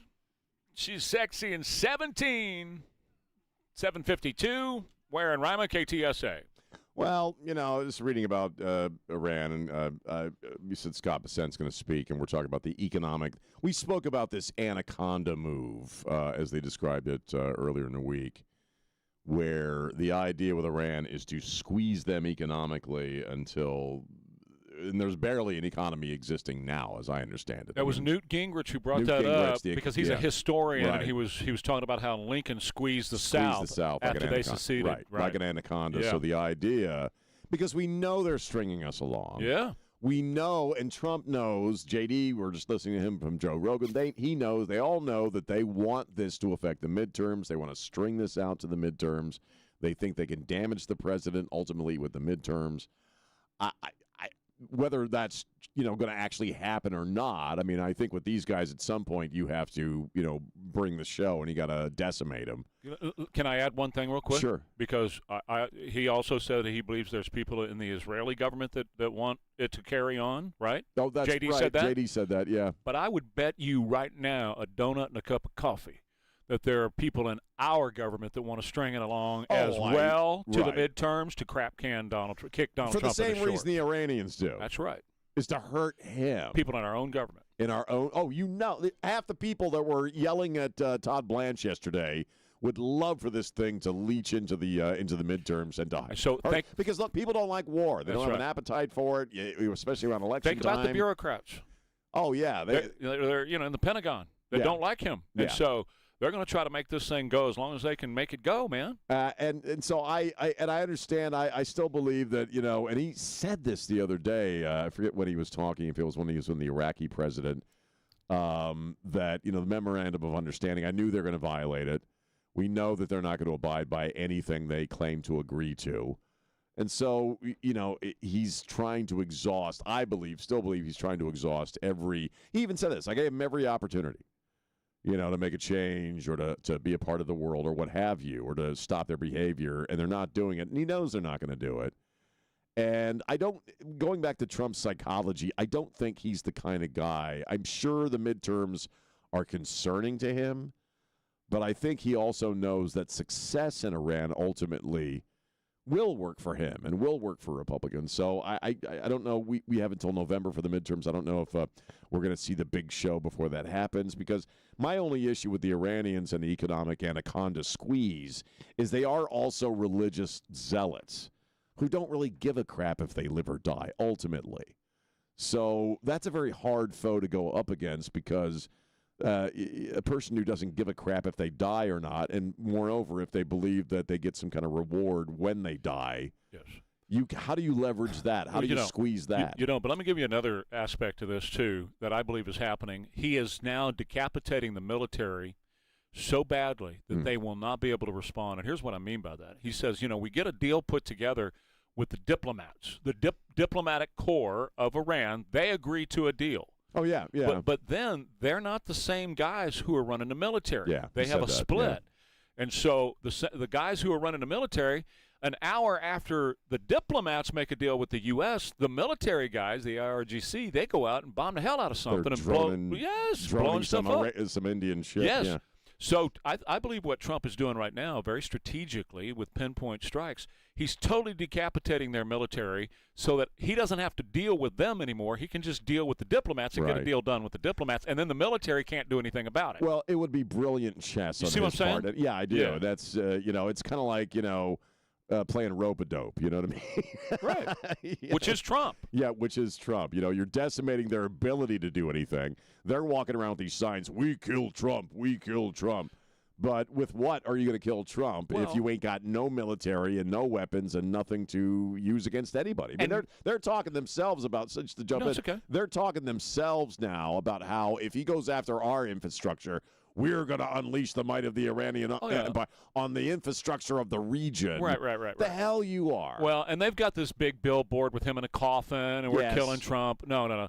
But see, he probably, knowing him, he probably got one of their diplomats to admit to Marco or JD, listen, if you'll kill the military guys, we'll give you a deal. The military guys are messing this up. I wouldn't doubt it. You know what I'm saying? At least one or somebody in that delegation. Mr. President, if you'll take out the IRGC, we'll give you. We're willing to make a deal. It's not us. It's those guys. Every time we make a deal with you, they go blow something up. Well, this was the first time he really kind of addressed that straight up. That you have two different bunches of people in this situation that we're dealing with. And yeah, if you really want the negotiators to be able to, because he says they're great. He said they're great negotiators. He said the people we're dealing with right now are great negotiators. He said that the other day. So again, you could have the greatest negotiating team in the world out of Iran, but if the military guys are popping drones off on cargo ships and blowing up ports and stuff, your negotiating skills don't matter. That's exactly right. More Ware and Rima coming up. KTSA. I get to talk to you about Southwest Metal Roofing.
The Guadalupe is higher than it was last July 4th, and I'm talking about up in the Fredericksburg and Comfort area, where it has just been exploding all night long. I've been watching the numbers from the state of Texas, and the flow is extremely high. Now, as I mentioned last hour, we're not seeing the devastation that we saw last year. Of course, last year was the 4th of July. You had all those kiddos in the camps. But you also had people who were celebrating the 4th of July all along the river with their campers and their tents and everything else. Well, this is July 16th, so there's not a whole lot of camping that's going on. But we've also been out there way ahead of this thing talking about this is coming, this is coming, this is coming. And a lot of people got out of the way, and that's wonderful. So we don't know if anybody's been caught in this so far. We don't have any reports of that. We do know that a rescue helicopter was sent up, but that doesn't necessarily mean they were trying to rescue somebody out of the water. So we'll just wait on that. But the flows are extremely high in Fredericksburg and on up into Comfort. Remember yesterday, the rain just parked over Comfort. Remember I was talking about Peach Country? It just parked over Comfort and just rained and rained and rained and rained. And all that water down in Guadalupe is heading on down south. And Christian Blood is our guy up there. He normally is here with us, but he can't get here right now. So he is there with his eyes on the mess. What's going on? What do you see now, Christian? Well, I can tell you that we've been able to relocate. We felt like it might be a good idea to go ahead and get back across any bridge we can because they're starting to close some of them so we can get back home. Of course, we have no electricity, no Wi-Fi, and strangely, no water. And I think that's widespread. So daylight is showing a lot of debris and a lot of streets. It's hill country, so you've got some neighborhoods with a lot of hills, a lot of steep hills. And I can't say I've ever seen the amount of water rolling down hills strictly because of rainfall. So, as we've been talking about, yes, the Guadalupe is way up. It is dropping quite a bit. But it's still up there. But we're definitely looking at a more widespread flooding event that's affecting any number of neighborhoods. And due to the fact that we're becoming more and more limited on internet and cell phone batteries, we can't recharge very well. It's hard for me to say how many that is. But a number of people who had been evacuated showed up at the same parking garage that we were at in downtown Kerrville. That's well into the dozens. Those are just people who showed up there. And so this, probably safe to say, I'm speculating, but there's, several, maybe a few hundred people have been evacuated. There could be maybe a few thousand who don't have electricity or, basic utilities right now either. Do you know if the water crested over the bridge there that's by the park as you're headed out toward I-10? Did it already go over that bridge, or is it still or do you even know? I mean, it's not where you are. You're talking about by Lewis Hayes Park downtown? Yep. Yeah. The river did not cross that. They did close that bridge. So we were looking from the second floor of the parking garage. Well, we don't see water over the bridge, so why'd they close it? Apparently, that's because of standing water on the bridge because of the rain. Mm-hmm. So apparently that drainage might not be the best, speculating, but no, that did not go over the bridge. I can tell you that what we call the middle bridge on G Street, yep. It's a much lower bridge, that has been washed away. Those two bridges are closed. The only one that we could get across without getting real creative and having to drive much further was the one right by the VA hospital. You've got one more there that's probably a good 20 feet, 25 feet up. And fortunately, with the river as low as it is now, they're letting traffic across. And to my knowledge, that's the only bridge that gets you from one side of Kerrville to the other right now. And it's a critical situation out in Hunt, which is just west of where you are. They've had to shut down a lot of Hunt, and basically Hunt is cut off, just basically isolated at this point. Yeah, I know Ingram is having a lot of issues as well, and I've tried to reach out to a couple of friends up in the Harper area and also Mountain Home, getting even further. Hearing word of some roads closed up there. That's pretty high ground in a lot of those places, so I don't know that there's anything too serious. But at the very least, Trey, you're talking about significant inconvenience for, for many of us. For sure. But I think that the silver lining, maybe I think I heard you mention earlier. We've been talking about the possibility or likelihood that we're not looking at as many fatalities as that we were a year and a half or a year and a couple of weeks ago when people were so surprised by this. So people are more prepared, but there's going to be more widespread property damage, and this may be more expensive. I know for a fact the Walmart here in town, I know the GM personally. Our kids play soccer together, and Walmart's been flooded. Yeah. I don't know how severely, but that's on the other side of the street from the bridge, or from Junction Highway. Where specifically are you? What county are you in? Kerr County. Okay. So there are some rescues that are going on in Kerr. I didn't know if you were up near Fredericksburg or where you are. No, so we're the other way. We're going a little bit more towards Medina, not too far. No, I got you. We're going the other way. Yeah, and but I do have. I was just going to say quickly. I do have confirmed reports from a reliable source. There have been multiple swift boat rescues. Yeah. I don't know how many. I don't know exactly where. But I know that when we were evacuating early this morning, we thought we were just, taking precautions to get into a better structure because of those tornado warnings down in Uvalde, which were, coming our direction at that time. And we noticed already 2:33 a.m. a number of Texas DPS trooper, squad cars out, Kerr County Sheriff's Office, Kerrville Police, and later on fire department. So first responders have been busy for probably getting pretty close to 8, 9, 10 hours now. Oh, longer than that, yeah. And right now, according to the radar, there's some pretty heavy, moderate to heavy stuff just west of you and northwest of you as well. That will not serve Hunt well at all, knowing that they are totally isolated. So, and the Guadalupe is higher than it was last year for the 4th of July, but the saving grace, obviously, is that not that many campers are up there. Also, that there's not that many people that are, camped out to celebrate the 4th of July. So, we may dodge a serious bullet, although all that water, that was a wall of water about 2 o'clock this morning. The Guadalupe, where you are, jumped up 22 feet in less than an hour. I mean, it just went crazy. And now it's started to recede a little bit. So, all right, man, we will let you go. We'll check with you again in just a little while. That's Christian Blood, our news director. He is up in that area watching it very closely for us.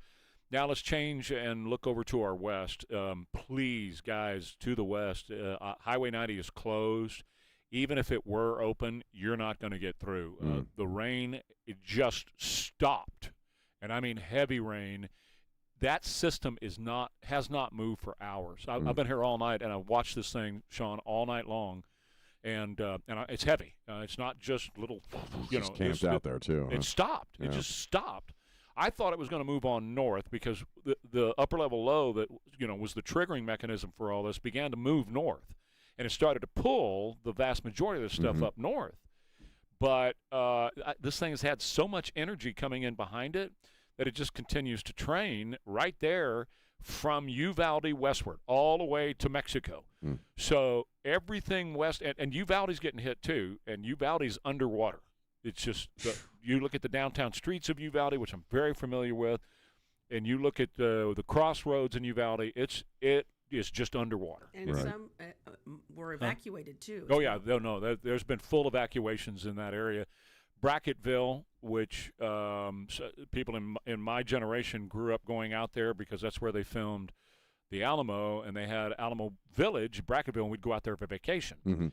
And it's not there anymore, but it has been rained on for almost 24 hours consistently, heavy rain. Well, again, we're hearing from everybody, including the governor, that the amount of rain, the amount of water that we're going to be dealing with this year is more than what we were dealing with last year. Timing had a lot to do with last year, obviously. So, it's people are being evacuated, and it's a good thing. Yeah. But guys, do not try to go out west, and all those people that are stuck on Highway 90 at 211, there's nothing you can do about that because the water is across Highway 90, and it is shut down. So you're stuck. You're going to be there on 90 at 211, and it's for hours at a time. You're going to be stuck there. Yeah. So we were just watching. They're not moving anywhere. That's right. So stay in San Antonio, because right now all the stuff has moved out of San Antonio. Now, that doesn't mean it's going to stay moved out of here. In fact, Jimmy, let's hit them with an AccuWeather forecast, shall we? Heavy thunderstorms are possible today and tonight. That continues to go on in the forecast. I'm talking for San Antonio, okay? But tomorrow, we're going to see a little bit of a break and probably a peak or two of sunshine. Don't freak out when you see it in the sky. 87 today, 78 now at KTSA.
Friend of mine who used to be on a crew of my race car sitting at 46 and 281, William, he says a helicopter and a fire truck just went west on 46. Mm-hmm. So I don't know if we've got a situation where we're trying to rescue somebody there. Mm. We'll find out. And we'll have the latest throughout the morning with the the storms and the flooding. I just a couple of quick stories. Again, this is one of the stories I was going to hit yesterday. You know, I like baseball. I'm not a baseball head. I don't know stats. I don't, know batting averages. I enjoy watching baseball. I've enjoyed it since I was a little kid. Largely because I can't play the damn game. I'm afraid of the ball, Trey, and I throw like a girl. Did you ever try? I did, yeah. In gym class, we had to play, baseball. Didn't work out, huh? No, I was horrible at it. They just put me way out in left field. Yeah. And I knew the guys that would hit towards me, and I would do the Les Nessman thing. Please, Sure. God, don't let them hit the ball to me. And so would you sit down and play with the lilacs in the field? No, I wouldn't do that. I would stand there in abject fear that ball was going to come somewhere near me. Uh-huh. But I do love I tend to respect people that can do stuff that I can't do. Sure. I just find baseball fascinating. But I am also equally gayed out. I'm so gayed out. I'm just done. I'm so. Wasn't July, is that Pride Month? June. June was. So we're not in Pride Month anymore, No, right? it's over. And yet we're still seeing Pride events, Sure. and especially in baseball. Mm-hmm. I've never heard of the Portland Pickles until this story. The Portland Pickles. Didn't you go watch a silly name team last week? The Flying Chocolate. They weren't. No, it's the Missions. At the Missions game, They weren't the Flying Chocolates last week. No. They played some. They played some teams. They played the Poodles. The soggy poodles. The soggy Poodles. See, so this is the same thing. This is this pickle group and the Sod Poodles. Sod Poodles. Another name for prairie dogs. So yes. this is the same thing with the Pickles up in Oregon. The Portland Pickles, though, on Tuesday night. It's true. Same and thing. They're kind of like the Harlem Globetrotters in basketball, and they do a lot of performative stuff. You know what I mean? Mm-hmm. Like they show off and do that kind of. Like the Savannah Bananas are kind of the team that's known for doing stuff like this. Like tomorrow night is Fart Friday. It's Fart Friday. Tomorrow night. Tomorrow's Fart Friday. Right. So they do a lot of comedy stuff. But Tuesday night in Philadelphia, I guess, they're doing a game, and they had pre-scripted this whole thing where they build up this rivalry between a certain pitcher and a batter. And at some point, and this is a baseball game, so there are all kinds of families there. Sure they are. And the pitcher runs up, I guess the batter runs up to the mound or whatever. They run up to each other, and they start making out. Two dudes making out on the baseball field, on the mound there. A little homosexual love at a baseball game. I'm so gayed out, and I have gay friends. I've supported the gay community for a long time in my adult life, but it's just so much now. Okay, there is no. I think Gutfeld said once. Okay, screw this June stuff. Okay, every day in America is Pride Day because it's unfreaking relenting. The gay stuff, and you fold in the trans stuff into that, and they've burned me out, man. I don't want to go. And you know what? With straight people and gay people, there is something that I call the icky factor that people call me homophobic for claiming. But, yeah, do I find it icky to see two men kissing? Yeah, I do. Biologically, I'm a little grossed out by watching two. I don't care. You want to kiss a dude all day long. I'm a straight dude. It grosses me out a little. First of all, I wouldn't want to see a man and a woman stand on the mound making it, swapping spit like these guys were swapping it was spit. Really graphic. And there was a whole lot of comments in the Fox story to this. People were saying, I don't really care what you do in your bedroom, but why in the hell do you got to bring it out in front of us all the time? And I'm going to tell you, you talk about how the gay people are upset about this thing, and that's probably true. But you're not helping your cause. Because you're not helping your cause because the rest of us go, you know what, guys? Keep it in your bedroom. I'm not out. Listen, I don't go out on a baseball diamond and make out with my wife. Right. And I'm not going to. It's not going to happen. Even men and women kissing, it's an ick factor. That's what I'm saying. It can be icky depending on where you are and when how it's going down, and kiss cam. Kiss cam. But I mean, right.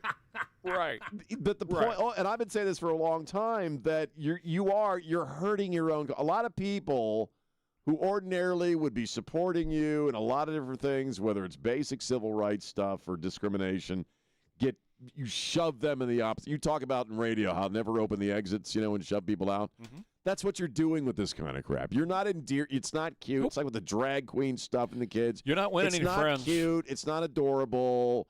You're not clever and bold. It's just gross. Okay. You're not winning people over. You're No, not winning. you're You're not. not making friends with anybody by doing this crap. But the Meanwhile, intentionality is not to, I think. in that Fox story, Sean, across the country was All-Star Game. Oh, yeah, on Tuesday night, yeah. And they were all great about it. In the All-Star Game, it was all wonderful and straight up and really America. I wanted to watch it, but it was too late. So that was on the other side of the country. So, Sean, Hallmark movies, do they have makeout sessions? They really don't, no. The last 2 minutes of the movie. The last 2 minutes. You see a little romantic kiss at the end, usually, That's right, it. Elaine? You don't. Homosexual Hallmark? Well, I don't. I've seen. They have gay movies, I guess. I haven't seen them yet. It's called Hal and Mark.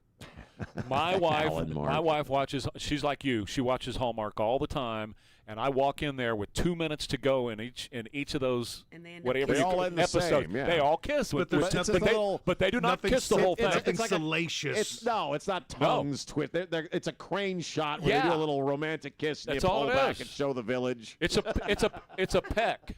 It's a peck with 2 minutes to go, and then they roll the credits. What do you guys want? It's Hallmark. Well, but That's the what I'm point saying. is, That's what I like. It's the good. point is, you're not seeing people like tongue kissing like you were seeing on the mound in Philadelphia the other night with the gay stuff. And No, or Portland. Or Portland. I say Philadelphia was the good one. Portland Pickles. That's right. I got you. Philly was one of the All-Star games. Your gay cities mixed up. I'm getting my gay circuits. Yeah, you really are. crossed here, You're upside down on your gayness here. I'm just so gayed out. I'm so sick of the gay thing. Go use the porta potty, will you? Yeah. We are wearing Rima. I want to tell you about my friends at Hamogee Bank. Well, I got to tell you, if you're looking for a family bank that's dedicated to families, then you want Hamogee on your side. Over 15 years ago, Nancy and I chose Hamogee, and the main reason was we needed some help lowering our mortgage and refining our mortgage. The interest rates dipped a little bit, and Nancy said to me, man, what do you think? And I said, let's do it. So we called up Hamogee. They put together a plan. They lowered our interest rates, and, man, did we save a lot of money. And so we said, you know what? When next chance we have to do even more business with Hamogee, let's do that. And we did it on a private basis with our family. We set some stuff up for the kids, and now that stuff is for the grandkids, obviously, and so on and so forth. And then our businesses really started to take off, and we needed more type business services for small businesses. We needed the same types of services that big business use. We just don't need the big business bill. You know what I mean? And Beyond Business, Business Beyond from Hamogee fits the bill perfectly for our small businesses. So we just completed opening up an account, looking at opening up another one in another month or so. I just want you to know, if you're looking for a bank that'll handle you and your family, whether it's your personal business or a small business, you're not going to do any better than Hamogee. They are absolutely the best out there. Hamogee N.A., member FDIC, equal housing lender.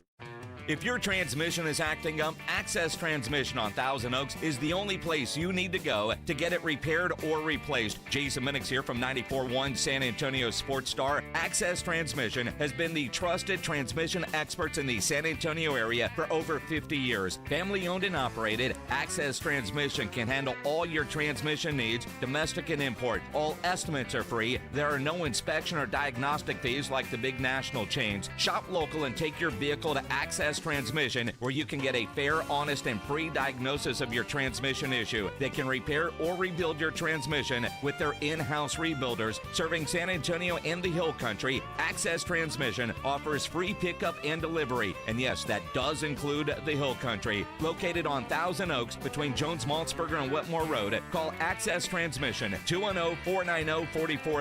490-4411. Access Transmission, the experts in transmission repair. And the match is about to begin. Most of the team is out with COVID-19, so there'll be some substitutes tonight. What's this? We have an unexpected guest on the field. It's a dog. Well, they could do with extra players. She's going for the ball. Are front paws hands or feet? Soccer season is full of surprises, and COVID-19 could be one of them. If you test positive, prescription medications may help. Ask your doctor if they're right for you. Learn more at PfizerForAll.com. Sponsored by Pfizer. If getting the job done right is job one, your equipment needs to be up to the challenge. Hi, I'm John Ewald with Ewald Kubota. The Kubota construction lineup shows up ready to work every day with more power, more productivity, and more get it done right. All backed by dependable Kubota engines Texans count on. And the kind of customer service folks have trusted for over 75 years. Because taking care of our customers long after the sale matters. From the Texas coast to the Texas Hill Country, Ewald Kubota is your Kubota dealer. I get to talk to you about Southwest Metal Roofing Systems, and again, a company I know, I trust. They're the ones I had put on my roof probably 25 years back. Still absolutely beautiful, never had one single problem with it. Called them back and said, hey, would you consider putting a roof on my barn? So this past year, several thousand square feet of roof on my barn. They do all kinds of homes, businesses, outbuildings, and the material they use is true lifetime quality. It's a Galvalume type material, and it simply doesn't rust out or go bad. My roof looks as good as the day they installed it. It truly is a lifetime roof. They give you the best guarantee in the industry. Most insurance companies will give you a discount on your homeowner's insurance. I just love Southwest Metal Roofing Systems. They do the job. They're prompt. They clean up after themselves, and you will truly get the best roof in the industry. Give them a call, 210-822-6868. It's 210-822-6868 for Southwest Metal Roofing Systems. Right now, with the purchase of a Connecticut, you receive a free reverse osmosis drinking station at your kitchen sink. Call Connecticut and tell them Dave Ramsey sent you. KTSA News brought to you by Stevens Roofing. Light rain in Bexar County, but a flood emergency in Kerrville. Evacuations and high water rescues up and down the Guadalupe. A scene all too familiar from last year's floods. We'll check in with the latest. 6 Texas power companies are asking the state and residents to pony up more money for their electric bill. And an SAPD officer arrested for injury to a child. Those stories and more coming up at the top of the hour. Good morning. As you head into your commute, still lots of flooding in areas. Be very careful as you head out and about. This report sponsored by Mothers Against Drunk Driving. Now we are working accidents at 90 eastbound Montgomery to 1604. That wreck is in the left lane. It's about a 15-minute delay, so from 211. They're still forcing traffic to exit onto the frontage road. 410 eastbound Starcrest, accident, 2 left lanes. 281 southbound at Hildebrand. That wreck now off to the shoulder. For victims of drunk and drug driving, your grief is unique, but you're not alone. You always have a place at MADD. Call the 24-hour victim helpline at 877-MADD-HELP or visit madd.org. I'm Debbie Alcacer, KTSA Time Saver Traffic. Your KTSA Stevens Roofing AccuWeather forecast, 50% chance of showers continuously throughout the day, a high of 86 degrees today. Now the rain finally tapering off tonight, 30% chance, otherwise cloudy and 75 in Bexar County. For Friday, the sun will be back, partly cloudy and 89. Right now, heavy pockets of rain west of town and north in the Hill Country. For Bexar County, mostly clouds and 78 at San Antonio's Severe Weather Station. I'm John Cruz. Stay connected with News Talk 550, KTSA, and FM 107.1. Here we go, baby. Oh, yeah. You like David Bowie? I do. Here he is. 8:34 at KTSA. All right. Promise me, America. Yes. What? Promise me, America. Hi, I'm Joe Biden. Oh, God. Yes. I've got a memoir coming out No. called Promise Me, America, and it's coming out right after the midterms, the next week after the midterms, and the whole idea about this is going to be, I told you, because the Democrats are snatching defeat from the jaws of victory. They really, really are. They were going to win midterms, and now that the whole commie bloc has taken over and what they're doing. And he wrote one in 2017. I don't know how many memoirs you get to do in a life, but he wrote one in 2017, Promise Me Dad. That was based on Bo. Yeah, it was about Now his it's going to son. be Promise Me America. And it's highly anticipated, he says. He's gotten an advance of $10 million. That's right. That's right. So here's what I say. When they load those things up into the truck, you can just drive that truck straight to the Dollar Tree. Go to the Dollar Tree. Back it up. There's some space one around next the corner to from my Sudoku. house. Next to the Sudoku puzzle Yes, books, there's that's some right. word finds. There'll be some space there right for next you. to the Dawn liquid soap. That's right around the corner from my house. I shop there. Do you think he's going to spill the beans on anything in this book? Of course not.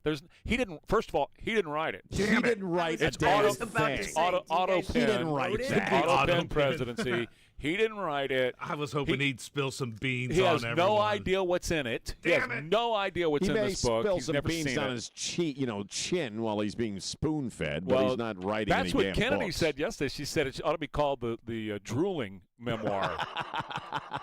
Okay, so President Trump, yesterday, before the crap hit the fan, we were talking with John Hayward about the whole ICE thing, and they stopped the ICE vehicle stops and all that. That didn't last long.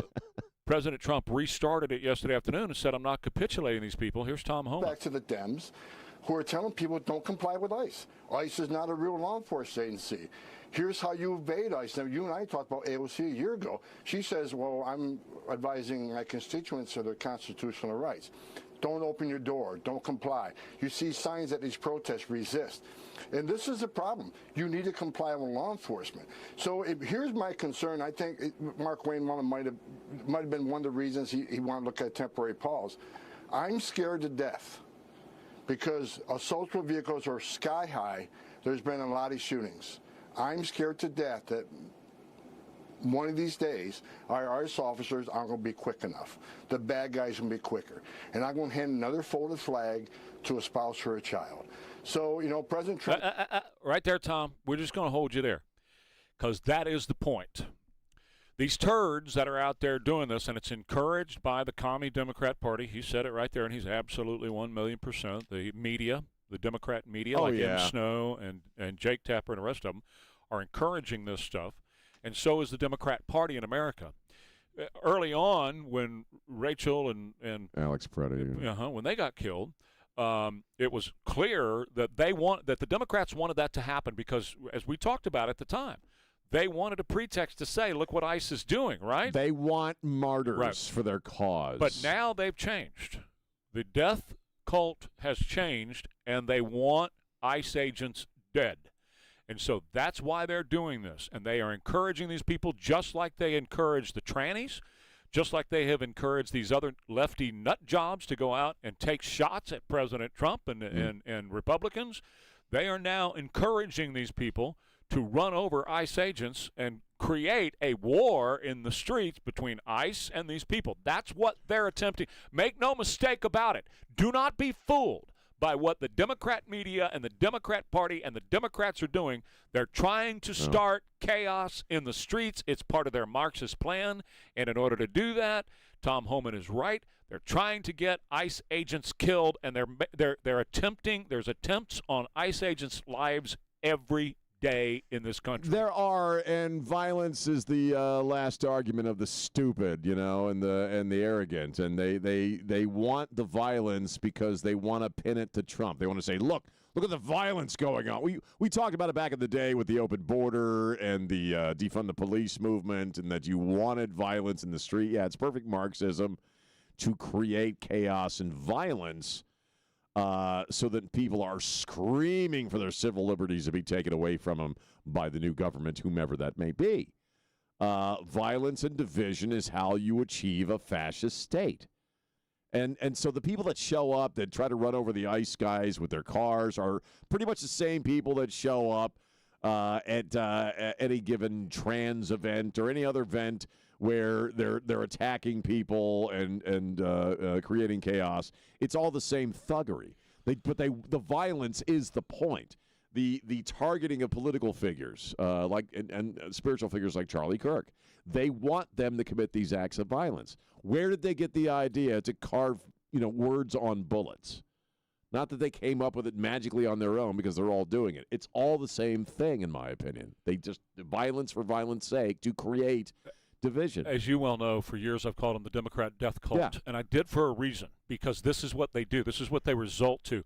And you can go back years and trace it back to these people, whether it was them making, the politicians making statements in front of cameras, or whether it was these panels that they have on Democrat media riling these people up until we started to see people actually die. And we're to a point now where they're trying to kill ICE agents. They have put hits out on ICE agents through their media by riling these people up. They're trying to get them killed, and they know that if that happens, you're going to have chaos in the streets, and that's where the revolution begins. That's what they want. That's the revolution. Look, you could trace it all the way back to the Black Panthers if you want to go all the way back. Of course you can. Of course you can. Even before that. Yeah. But like Tim Walsh said yesterday, they deported that Lao guy, right? That was a child rapist, right? Remember? Yeah. And so we talked about it earlier in the week. Well, Marco Rubio stepped in and said, bye, you're out of the country. You're going to get.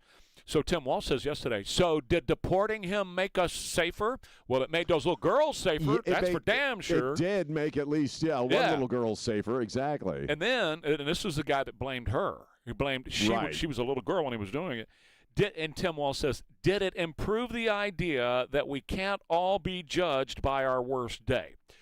Tim, let me say something. Let's define worst day, okay? If I have a bad day, it might be here at the station or something, and I go home and maybe I get a flat tire, maybe I run out of gas. That's a bad day right there. But I certainly am not going to go diddle around with some little girl against her will or even with her will. I'm not going to go diddle around with some little girl and have you call it my worst day. Are you kidding me? Judge people by I saw that yesterday. I'm like, are you freaking kidding me? No, he was serious. No, I know he was. He was serious. I know he was serious. We can't judge people by their worst day, oofda. And it's like, okay, I'm the same with you. It's like, on my worst day, I'm not going to go out and commit a crime against somebody. I'm not going to go attack somebody. I'm certainly not going to go, set up date night with a kid.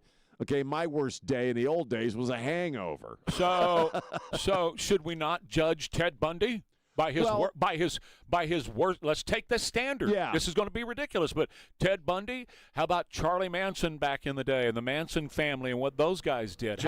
John Wayne Gacy's worst day. Don't judge him by his worst day. Exactly. Dahmer just had a bad month. Well, and the 19 hijackers on September 11th, just a bad day. Bad moment. It's just a bad day. Hitler might have been bipolar, okay? He might have been on the down curve. He had a bad couple of years. 1929 on, yeah. You know what I mean? That's it.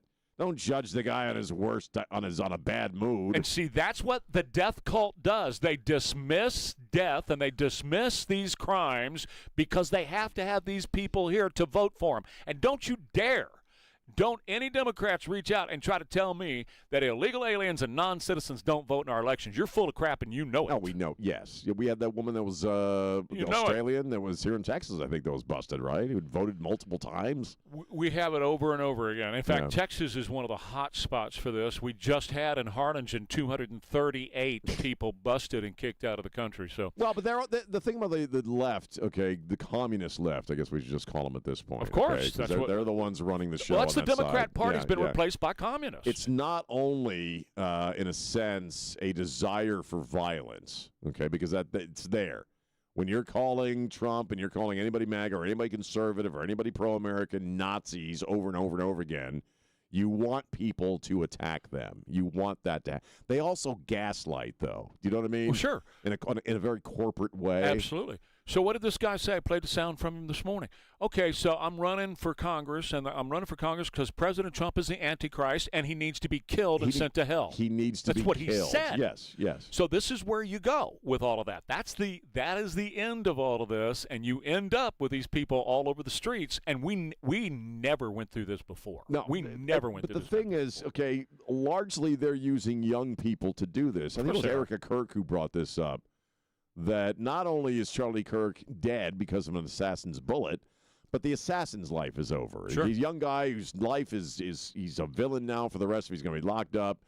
Okay, they don't care. Your own leadership does not care about you. It's not even about you and I. It's about their own support base that they send out to do this stuff. So I got a comment about Charlie in just a second, but Tyler Robinson, who you're talking about, if he's found guilty, he may suffer the same thing that he allegedly did to Charlie Kirk because in Utah they have the firing squad. Oh, that's right. Somebody could hit him right in the neck. So anyway, they have built. There's a sculptor in New York that has put together the most, and it's on my X account if you want to see it. The most amazing Charlie Kirk statue. It's going to be unveiled here in the next month or so in New York in Times Square.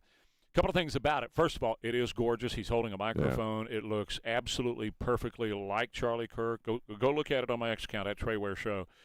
But you know what's going to happen to it when they the minute they set it down. you know it's going to be desecrated, you know it's going to be torn up, and you know it's going to be destroyed by the left. Because the left is, the Democrats are destroyers. They never make anything. They never build anything. Never build no, anything. sir. Never create anything. No, sir. All they are death cult destroyers. Yeah. Change my mind.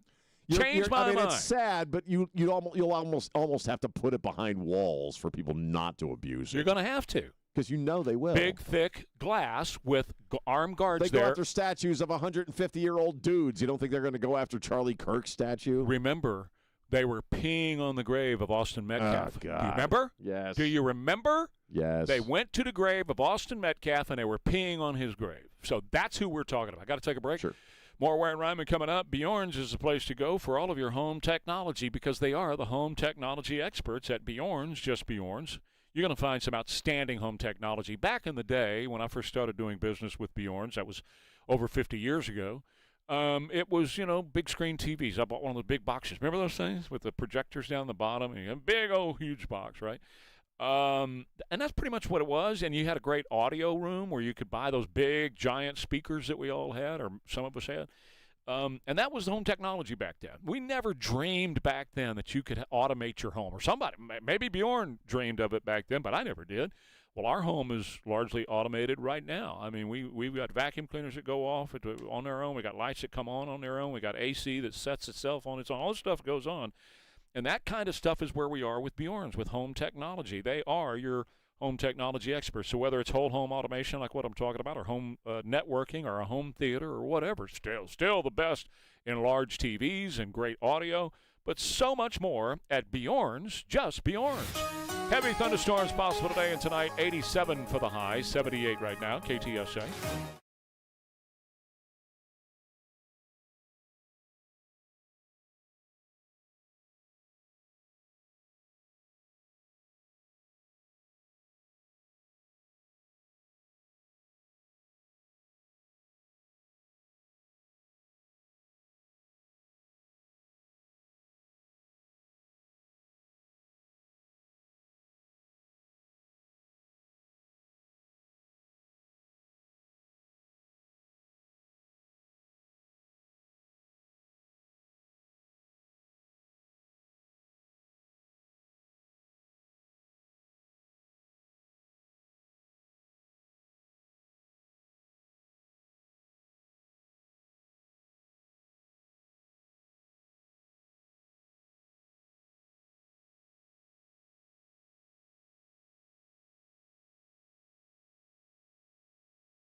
Babylon B.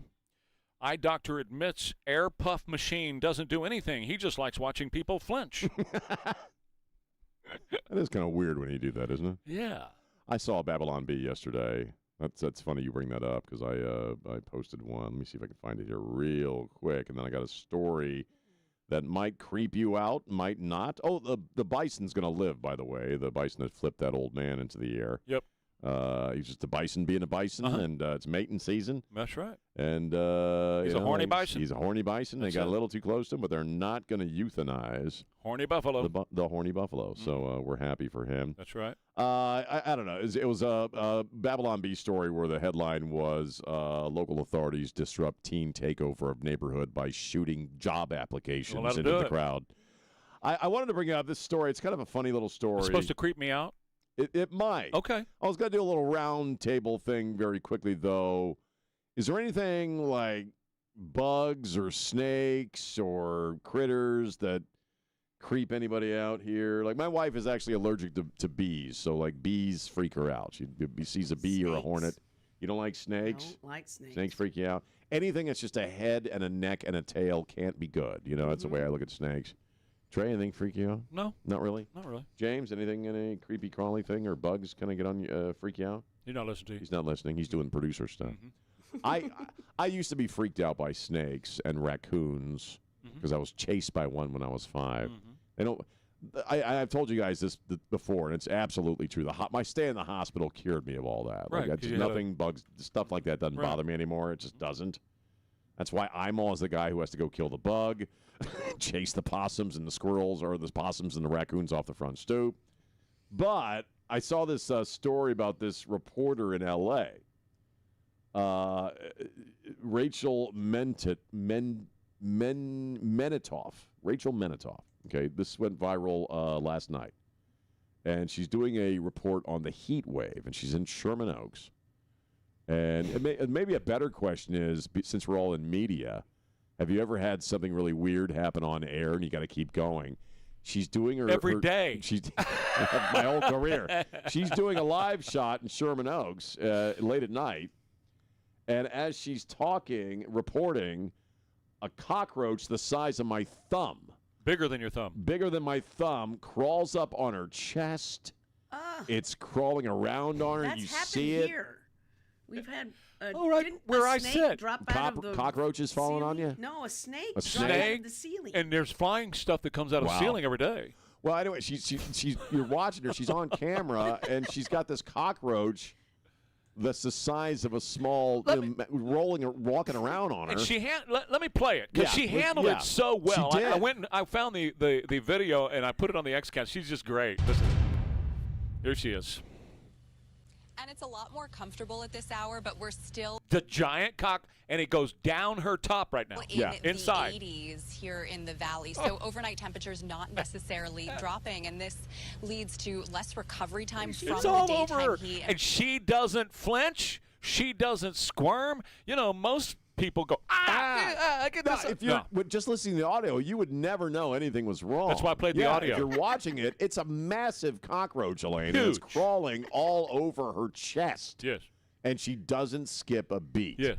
And the video went viral because everybody's like, that's a professional. Have you ever seen the one where the black guy was standing next to the the cows? I love this is so. You haven't seen this? No. He's standing next to this cow pasture, and he's trying to get this shot of these and stand up, for story, and he's got the microphone, and while he's talking, this gigantic bug flies in his mouth, and he spits it out, and he MFs. He SOBs all over the TV.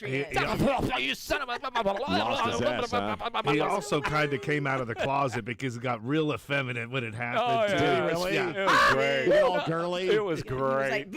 He was a big brother, black dude, man. But he got real. He could have played football for somebody, and Last week, he was cussing that little bitty bug flew in his mouth. Remember last week when you came through my room here? I told you I'm so glad that we don't have a camera because the bugs are always all over this room, up in the ceiling, and a bug landed on the back of my neck. Yeah. And I stood up like that, and then I started looking at my shirt. Yeah. I see bugs every now and again. Coming to work, I do. Yeah. Oh, we have them in here. They come right out of the ceiling right here. That's why I gnat cover will my crawl across my hand. Land in my mouth, But look, I ride motorcycles. You eat bugs on a daily basis. No, that's true. You're always eating bugs I'm going telling down the highway on your hog. You getting your protein. We stopped near Canyon Lake one time. We were going to Granny D's, and my buddy John was in front of me, and a bird flew over. And just had to go. It went on you? On him. On him, splat. And right on his shoulder of his shirt. It's even more embarrassing because, of course, God makes bird poop white. So, everybody can see it when it splashes on you. Stands out. And so he had to go into Granny D's and have his big old pancakes with bird crap on his shoulder. But, it don't bother him. That boy's been in war and everything. He developed the Cobra program, so he don't care. I'll be honest, I never understood, people are freaked out by spiders and bugs. I never understood that because that never bothered me because you can always step on a bug or you can squash a bug. Yeah. You can squash a spider. That's right. You know what I mean? I hate snakes. I for a long time, snakes freaked me out. But I don't care anymore. I hate mosquitoes because they eat my wife out. Says just go crazy, chew on her like crazy. So we actually have bat house. You're looking at me like what I'm talking about. We have bat houses around the house. So the bats come and the bats eat the mosquitoes. I like bats. Bat houses. We have bat houses in our neighborhood. How rich can you be? What are you doing? How's the bat house doing? Now that grosses me out. What happened to James? Okay. Like he's pouring blood. Right, well, James is bleeding all of a sudden. I need a bleed. We'll take a This is a fun show today. And I was going to take a break, but there's nobody in there to punch the button. God, he's bleeding all over the place. James has a sucking chest wound. We'll be back in a minute, I think. Ware and Rima. If you have unfiled taxes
Uvalde, and there's more heavy rainfall now beginning to form in Uvalde again. Brackettville's almost, I'm going to say 17, 18 hours now straight of heavy rainfall in Brackettville.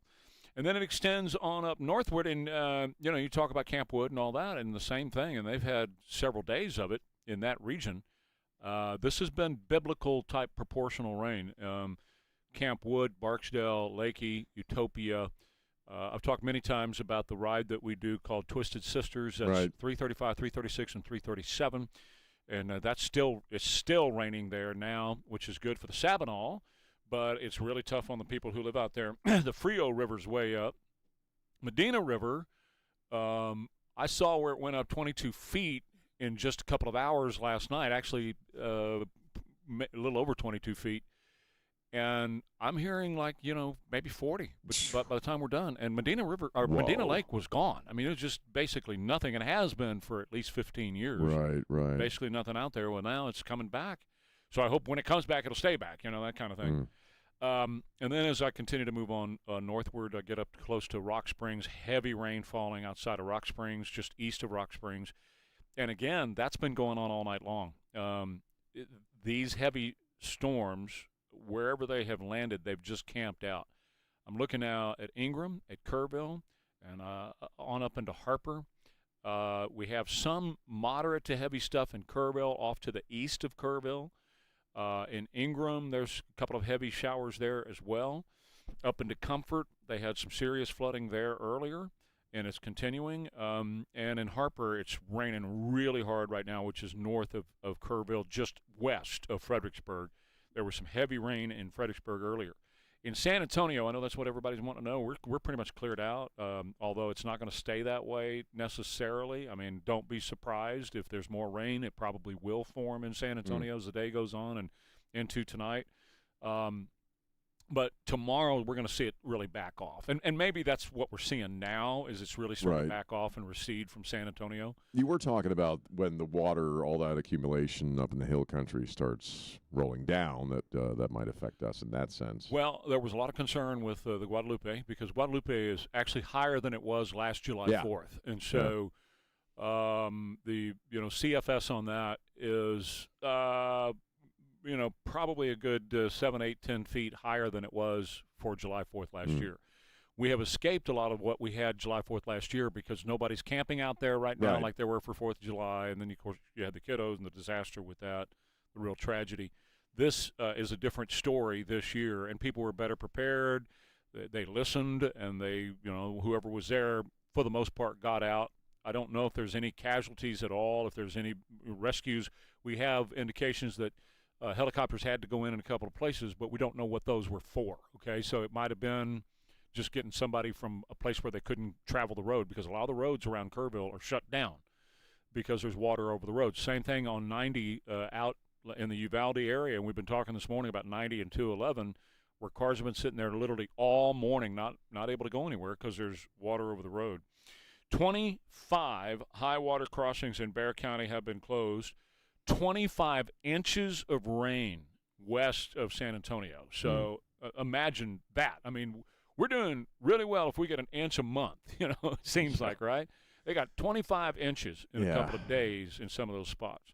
So, your year is made, and this was a drought buster. This was what we call the 500-year flood. That's what I've been hearing for the past few days. No a 500-year flood. You hear that. You hear the other word a lot, catastrophic. You hear that word quite often. It is that. Where it hit and where it rained, and it's continuing, like I say, right there on 90, you're not going to get by. From Uvalde all the way to Del Rio, you're not going to get through there. Right. Because it's just rained heavy, heavy, heavy now for 17, 18 hours. And like you were just asking about the Guadalupe River, and the others too, because I've got the river thing here. I've been looking at the Nueces, I've been looking at the Frio, and all that kind of stuff. A lot of people this time of year camp out at the Frio, and they love to float the Frio. And that's not a good idea right now. Give it a week or so. The Guadalupe already is starting to recede in some of the places. It surged in the middle of the night last night. It's starting to recede now and pull back a little bit from those extremely high numbers. But it is coming southward, And what that means is Canyon is going to get a good shot of water, and I'm kind of hoping that, Canyon's still down. Right, right. We're still down in Canyon. So maybe that's going to help out Canyon, and then below Canyon, I think everything will probably be all right. Although, I go to River Road, a couple times a week, maybe more than that. And this has been a really good year for water in the river along River Road, the Guadalupe. Right, it's really been good, yeah. When's the last time you went down there? It looked pretty good? Yeah, it was 3 days ago. Well, no, that's not true because it started raining 3 days ago. It was Sunday. So, and it looked really good. Wow. So, I haven't been in that part of the world in a long time. I used to float the river, the Comal a lot in the old days, but haven't done it in quite a while. That's my motorcycle run. Yeah, is up River Road and down River Road and across and everything else, and it's just there have been times when it's just no water at all. Right. Like you could walk across it. We're awaiting Christian to do one more hit with us, but he might be. Yeah, he might be doing something else. So let's do this because we started earlier talking about Todd Blanche. Yes, we did. Yes, and we did. I put together a lot of sound. So before we get out of here, I want to use it. Oh yeah. And here he was with that total jerk, Sheldon Whitehouse. Oh God. How long do you intend to put up with that Kash Patel character? Are you good with his airplane jaunts? Are you confident he's not drinking on the job? Are you sure none of his travel is a pretext for vacation activities like snorkeling, Olympics, and visiting girlfriends? Are you sure he knows what he's doing? Do you vouch for him? Are you willing to look at whether he lied to this committee? That's an extraordinarily obnoxious question, Senator, and I have full faith in Director Patel and the work that he's doing every day. Great, you get to own that. Great, you get to own that. He's such a jerk. Well, all of them were. Yeah, they are. All the Democrats were. And jerks on parade, man. Like I said this morning, it's all about Trump. It's TDS. If Trump nominated Barack Obama for Attorney General, somehow the Democrats would scream at Barack Obama and not vote for him. They will not vote for anybody that Trump nominates. That's the bottom line. Trump nominates you, you're not going to get a Democrat vote. Well, period. You're not. And just, whether it's this confirmation hearing or an oversight committee or any of these committees, okay, it's the same crap over and over again with the Democrats where they make statements and accusations. They don't let the person respond or speak. Schiff was doing that all over the place yesterday when he's talking about these cases that he worked on, that Blanche worked on when he was Trump's personal lawyer. There's no point to it because you're just tossing stuff out there, red meat out there for the support base, and you don't let them speak. You didn't let Todd Blanche respond to most of the stuff he was tossing out there. Schiff also had the extra added value of the ring girl with the audio visual holding up the placards behind him, with the quotes and stuff. It is obnoxious is the best word. But I really love it when this girl from Hawaii speaks. Since you became a legal adult, have you ever made unwanted requests for sexual favors or committed any verbal or physical harassment or assault of a sexual nature? No, Senator. Have you ever faced discipline or entered into a settlement relating to this kind of conduct? No, Senator. I have fallen in love with Hawaii. I really have, Sean. I know. If I had any kind of money, you do know that, right? I do. And if I had any kind of money, I would retire and live in Hawaii. But I couldn't do it with Mazie Hirono being the senator. No way, man. She's just being an a-hole. And she's done this. She did this to Doug Burgum. She's done this to others where, it's like starting off a hearing and saying, have you ever kicked a baby? It's just pulling stuff out of her butt in a sense to ask him just to get it on the record. There's no point to it. It didn't have anything to do with why he was there as far as being the attorney general. And that's how they started. That's what they started off with. And here's John Kennedy. I've read your resume. We all have. You don't need to comment on this, but it just seems to me that no fair-minded person could conclude that you're not qualified. You spent a long time with the department. You spent a long time in private practice. So the opposition of my Democratic friends must be based on something else. Yeah, must be. Something other than your reality, right. He's been the Attorney General now, the acting Attorney General for 100 days, approximately 100 days. And let me just talk about what he's done. Yeah. He created the National Fraud Enforcement Division. The Democrats are pissed because they benefit from fraud in this country. They love They fraud. put it in their pockets. Yes. Number 2, the largest healthcare fraud takedown in department history. Again, that pisses Democrats off because they make money off of it. He expanded the fight against Medicaid fraud after the $90 million Minnesota takedown. Same thing, okay? We know that politicians in our country benefit from fraud. He secured 6 fraud convictions involving more than $1.1 billion in less than 3 weeks. He cleared the backlog of immigration cases allowing for mass deportations. You really gonna piss off Democrats with that one? Well, yeah, that's their voting base. You kicked the voters out. He filed a historic number of denaturalization cases. Same thing. Those are voters for the Democrats. He secured major anti-DEI wins against IBM and PayPal. He ended the EEOC's disparate impact regime.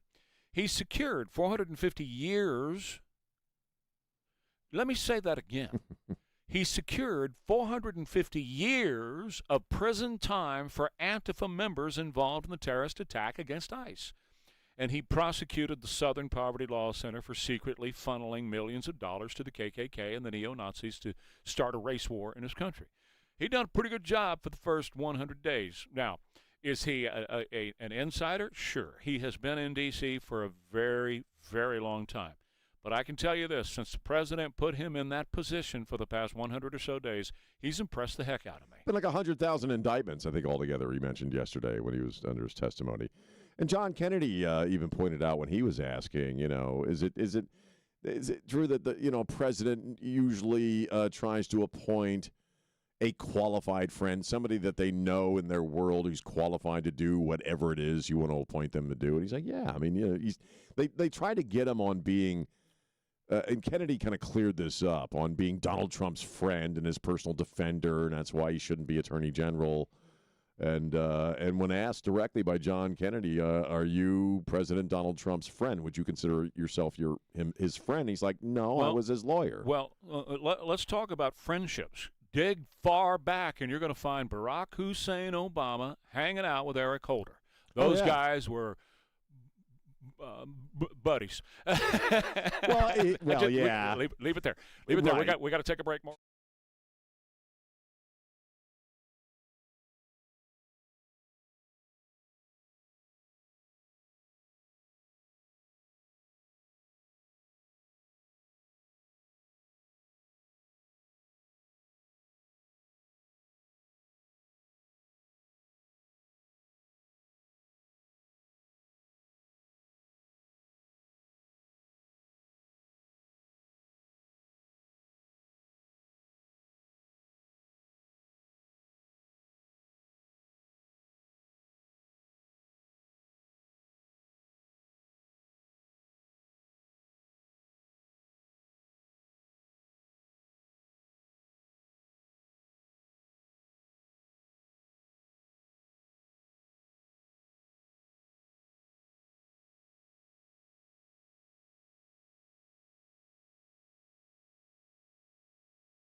We were talking late last year about this horrific crash with this semi-truck driver who was an illegal immigrant. I believe he's Indian. The one in Florida? Southern California. That's in another 2025. Jashanpreet Singh is the guy that went full on into a lane of traffic, cars that were stopped. He never slowed down. Full speed. They didn't find any drugs and alcohol, but he said he fell asleep. But he was one of these illegal truckers in California where they're just handing out truck driver licenses to, whoever wants it, especially illegals. And 3 people died. Over a dozen people were seriously injured. I mean, the truck, we saw the video. The truck plowed into these cars. 4 years and 8 months is what he's going to do. He's 21. And people are having a bit of a reaction. Well, they should. There was also this at the same time. There was the one in Florida. I remember that. That did the U-turn. And people ran in, and the same thing. Into his side. He was one of those Indian guys saying the same thing, Right. And they were all given these licenses from Gavin Newsom. Yep. President Trump announces, "Well, here it is. Here it is. Let me play this since you brought this up. Check this out, guys. This is cool." Today, I'm making one more important announcement. My administration will soon take historic action to get illegal alien truck drivers who are just killing a lot of people. They can't read signs. Many of them are on drugs or alcohol, and they shouldn't be driving these things. And they came in totally illegally, and we don't want them. But they are driving all over American roadways, and we're going to replace them with proud American veterans who are going to take our veterans, who are going to make them, we're going to teach them a lot about driving trucks, and in many cases they know. We're going to say any American who's driven a heavy truck for our military will automatically be eligible for a commercial driver's license. Boom. If you drove a heavy truck in the military, you get a commercial driver's license. Get out there and drive for America. Sean Duffy, Secretary of Transportation of California, followed the rules. Illegal aliens wouldn't be driving 80,000-pound missiles down our roads. I mean, that's a large piece of machinery for you to be driving down the road and you don't know how to drive it and you can't read the signs. I mean, it's absurd. So I don't, obviously people are pretty pissed off about this case. 4 years, 8 months, 3 people lost their lives. Over a dozen people's lives are never going to be the same. And think about this when you're driving home. How many of these folks are behind the wheel of a semi-truck that's, carting next to you? Sean, I think about it every morning because when I come in, that's when they're out. Oh, yeah. And I think about it every day because I see stupid stuff from these big trucks every single night. More Ware and Rima coming up. KTSA. From DPF issues and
And Rima.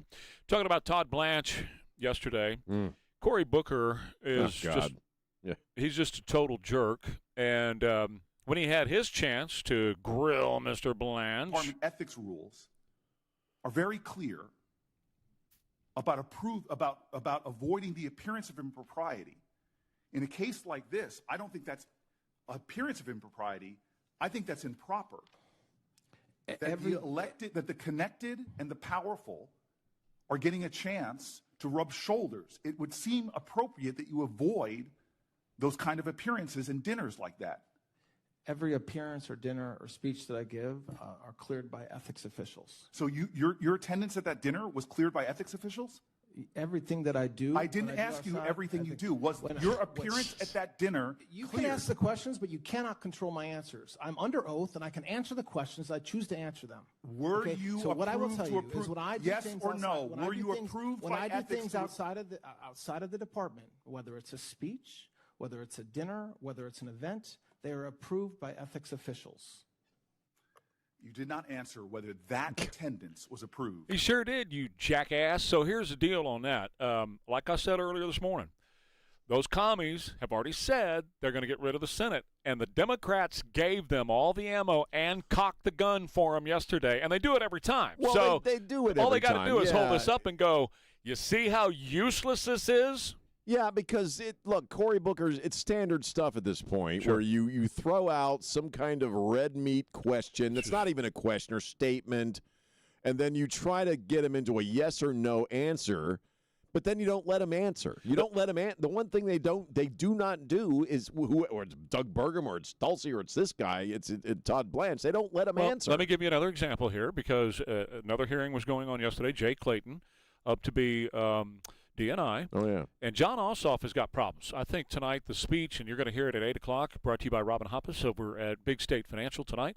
John Ossoff just might be an illegitimate senator. He probably did not win in Georgia, and we'll see if they show that tonight. 300 FBI agents are actively investigating the 2020 election in Georgia.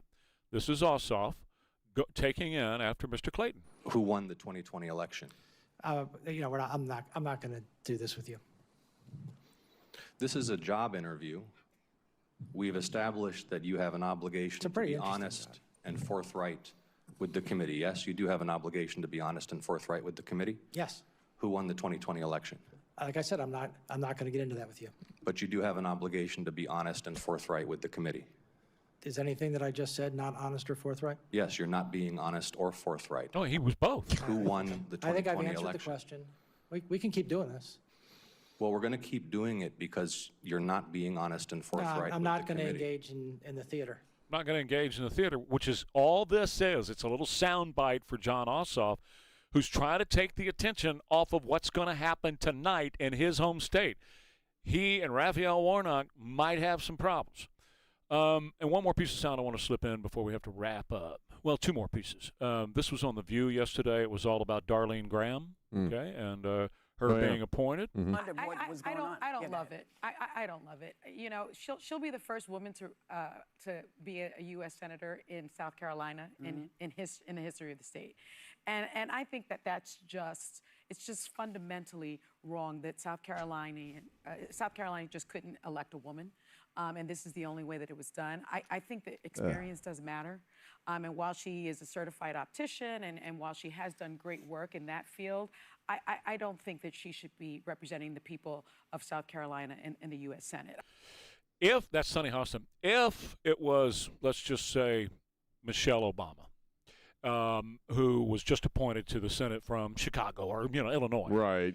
Do you know what they'd be saying? Oh, this is history. History has been made. What a brilliant choice this is. Brilliant choice. This is unbelievable. Not to mention she's only holding it till November. She's not correct.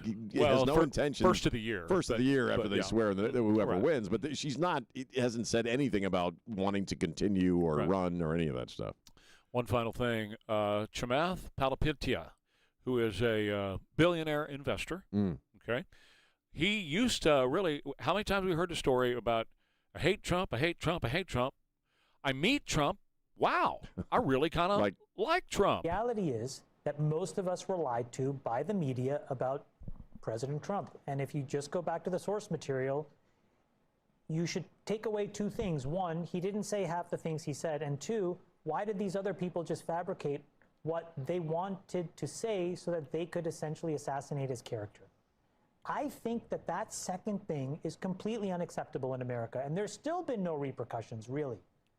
I took the time to learn about it. I admitted where, the way that I met him was I admitted on the pod, which, has millions of viewers, and I said, I got it totally wrong. Because I went and I watched Charlottesville, and the first person to call me? Who was it? President Trump.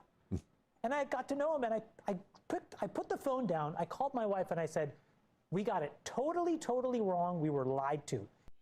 You are being lied to if you're listening to ABC. If you're listening to, remember, ABC, when Donald Trump became the president, hired 75 people to take him down. Same is true with the rest of them. If you're watching CBS or if you're watching CNN or MSNO, they're all anti-TDS, hate Donald Trump people, and they're not telling you the truth.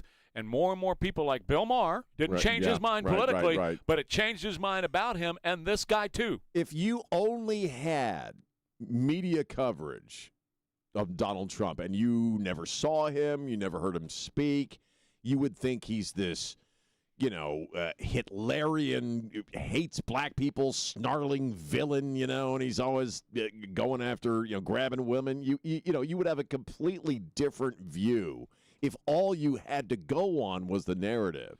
Now, the sad part is there are people who only go off that narrative or only go off the descriptions in the media or TikTok or what have you, that where he's Hitler and he's a dictator. And so that's how they think of it. Well, and he can't meet everybody personally or call everybody he can, personally. Obvious, yeah. So and the media knows that. Right. And so they're going to continue to lie about him. But more and more influencers like this guy, and I don't mean influencer like online influencer, he's a billionaire investor. He said, man, and he used to hate him. I hated him. I hated the guy because of what the media told me about him. I had this impression of him, and it just ain't so. J.D. Vance wasn't a fan for the same reason. For the same reason. He swallowed the lie of the media. And then people meet him. And meanwhile, the opposite is true of Obama. The media just all over Obama, and then you meet him, and then people are like, that guy's a real jerk. He's a real ass. You've heard that a lot about both Obamas, that they're just horrible people. They treat people awfully. Well, I'll tell you who treats people right, and that's New Bath Today, newbathtoday.com. They used to be called Safe Showers, and I really enjoyed all my time talking about safe showers. Well, it's the same people, same folks, and they're still building safe showers. Low step-up entry, non-slip floor, gorgeous, beautiful fixtures. And you know what? There's no grout to worry about, so you don't have to worry about mold and cleaning all that stuff. It's a piece of cake to keep your safe shower clean when it comes from New Bath Today. That's the name of the company, New Bath Today. They can help you stay comfortable and confident in your own home with a brand new bathroom makeover like nobody else can do, and I'm talking everything. Everything from vanities to new mirrors and lighting to brand new cabinets and, oh yeah, great-looking sinks too. They'll build it the way you want it done, and they can put that non-slip floor throughout the entire bathroom so you're going to be safe. Right now, qualified buyers can get $0 down, 0% interest, and no payments for 24 months. Plus, they're going to give you a quote today, and that quote's going to be good for a year. So if you want to sit on it and wait for a year before you have the work done, that's fine. They're going to honor that price 1 year from today. Why don't you reach out to them, mention Trey Ware when you do, and get that free no-obligation quote from newbathtoday.com. AccuWeather forecast, heavy thunderstorms possible today and tonight. Little sunshine going to be around tomorrow, so don't be surprised when you see the sun poke out. You haven't seen it in a few days. 87 for the high today, 77 now, KTSA.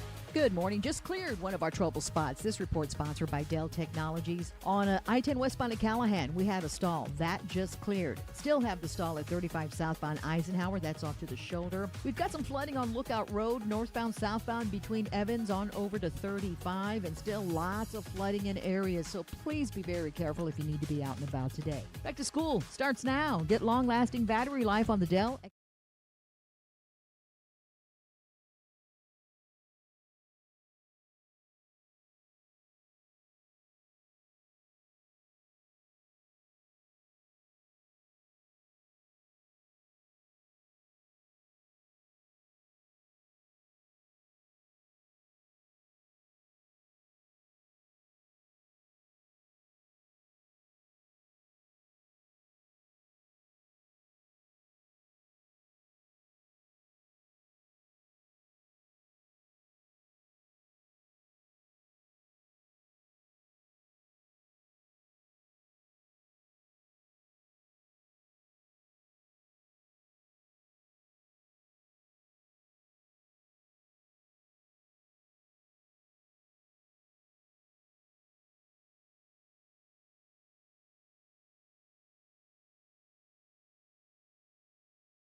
Yeah.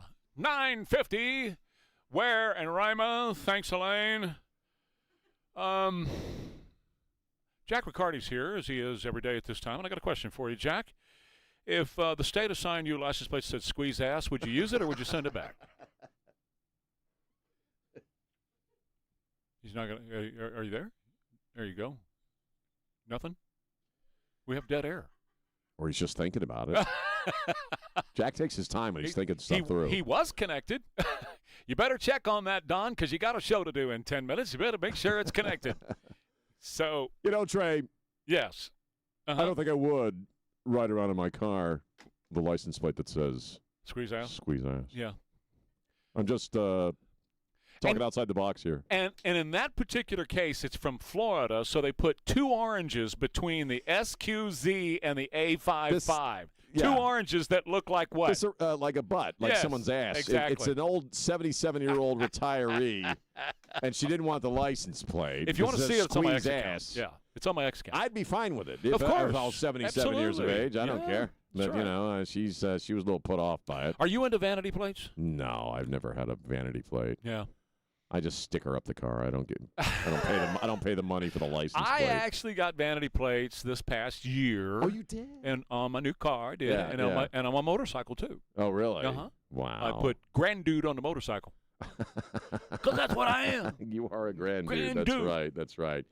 Now, you know what it is with the light? This is going to sound funny coming from me because, again, I do sticker everything up and stuff. You really do. But that car is covered. I heard Riccardi talking about this with the masks a few days ago, with the COVID masks, in that everything in life right now for certain people is all about, I got to be me, I got to express, like you're making a statement with the kind of freaking COVID mask you have, with the kind of design it has. That was the case. People want everything to just shout me, Right. so they accessorize with stuff that says, like, you got to have a vanity license plate. Right. It says something about you, you know. I did. And we're kind of upset. No, I'm not No, I cracking know. on it, but I mean. But I did. I admit it. That's that culture of everything has to be some form of, personalization or something about you or whatever, and I thought, I think it reached its zenith with the COVID masks, and people had to have certain kinds of COVID masks. Well, you have and, tattoos.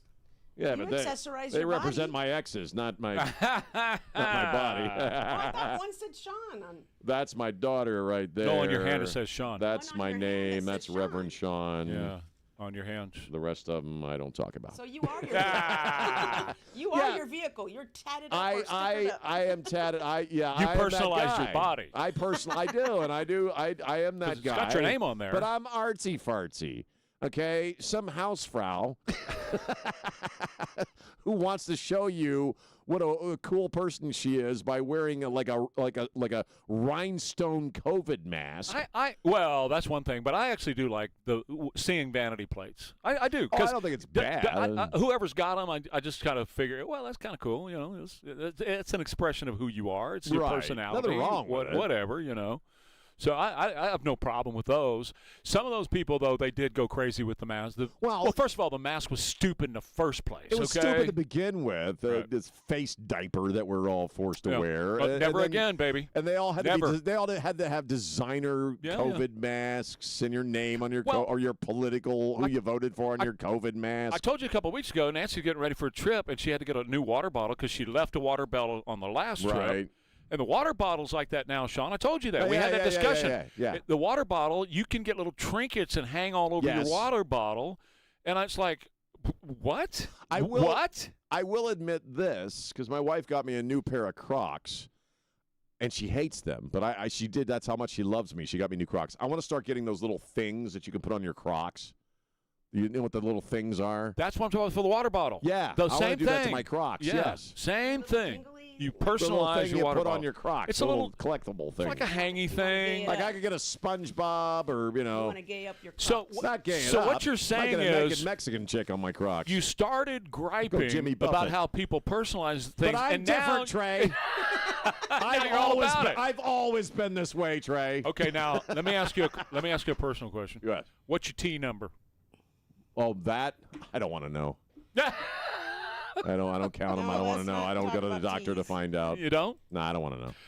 The, I imagine it's fairly low. The Secretary of Destruction is now ordering everybody, all troops in the military over the age of 30, once a year, you got to have your T level checked. That's interesting. I saw that. Males, of course. Because he wants you to have the edge of lethality. And if your T level's low, you're going to have to get some shots so that you're still going to have that killer mentality.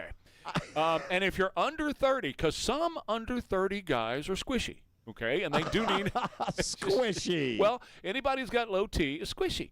And so some of these guys I'm surrounded by low T, squishy. No, you're not. And Not today, don't look at me. Men. Don't look at me. My numbers are good. We're old guys. I have my Trey. numbers checked all the time. I don't want good numbers anymore. So anyway, if you're under 30, you can do it as an option. But if you're over 30, you have to take the test. And if you down, bend over. I bend love over. the Secretary of War. I love Pete Hegseth. But this one, I was kind of like, okay, dude. T-shots? Yeah. Really? No, we want killers. So we're paying for their T-shots. Well, testosterone shots. Damn well better than paying for them to have, to transition. Would you rather pay them to transition? Which is what he's fighting. For years in the previous administration, they were transitioning troops. Now Pete's got to transition them back. Let me tell you something. George S. Patton never needed a T-shot. Just right. whiskey and meanness. That's all I needed. So actually, he is transitioning smushy, soft That's right. men In a real man. In a real man. Macho killers. We're paying for macho killers. You know what? High T macho killers. I am not opposed to guys getting low, shots if their T's low and they want to kick it up. I'm not opposed to that. I'm really cool. not. I don't care. Women do it too. Everybody needs a hobby, Well, some guys it's a critically. We've had guys that we worked with here that have Right. gone through Yes. it, and it's made a major change in how they feel. And Elaine laughs. What are you laughing at? You can walk through Elaine this building laughs, and you man. know What? who's low T. What? Everybody, you can walk through this entire building and you can tell you're low T. You're low T. You're low T. That's right. That's exactly because they're squishy. I look at it this way, okay?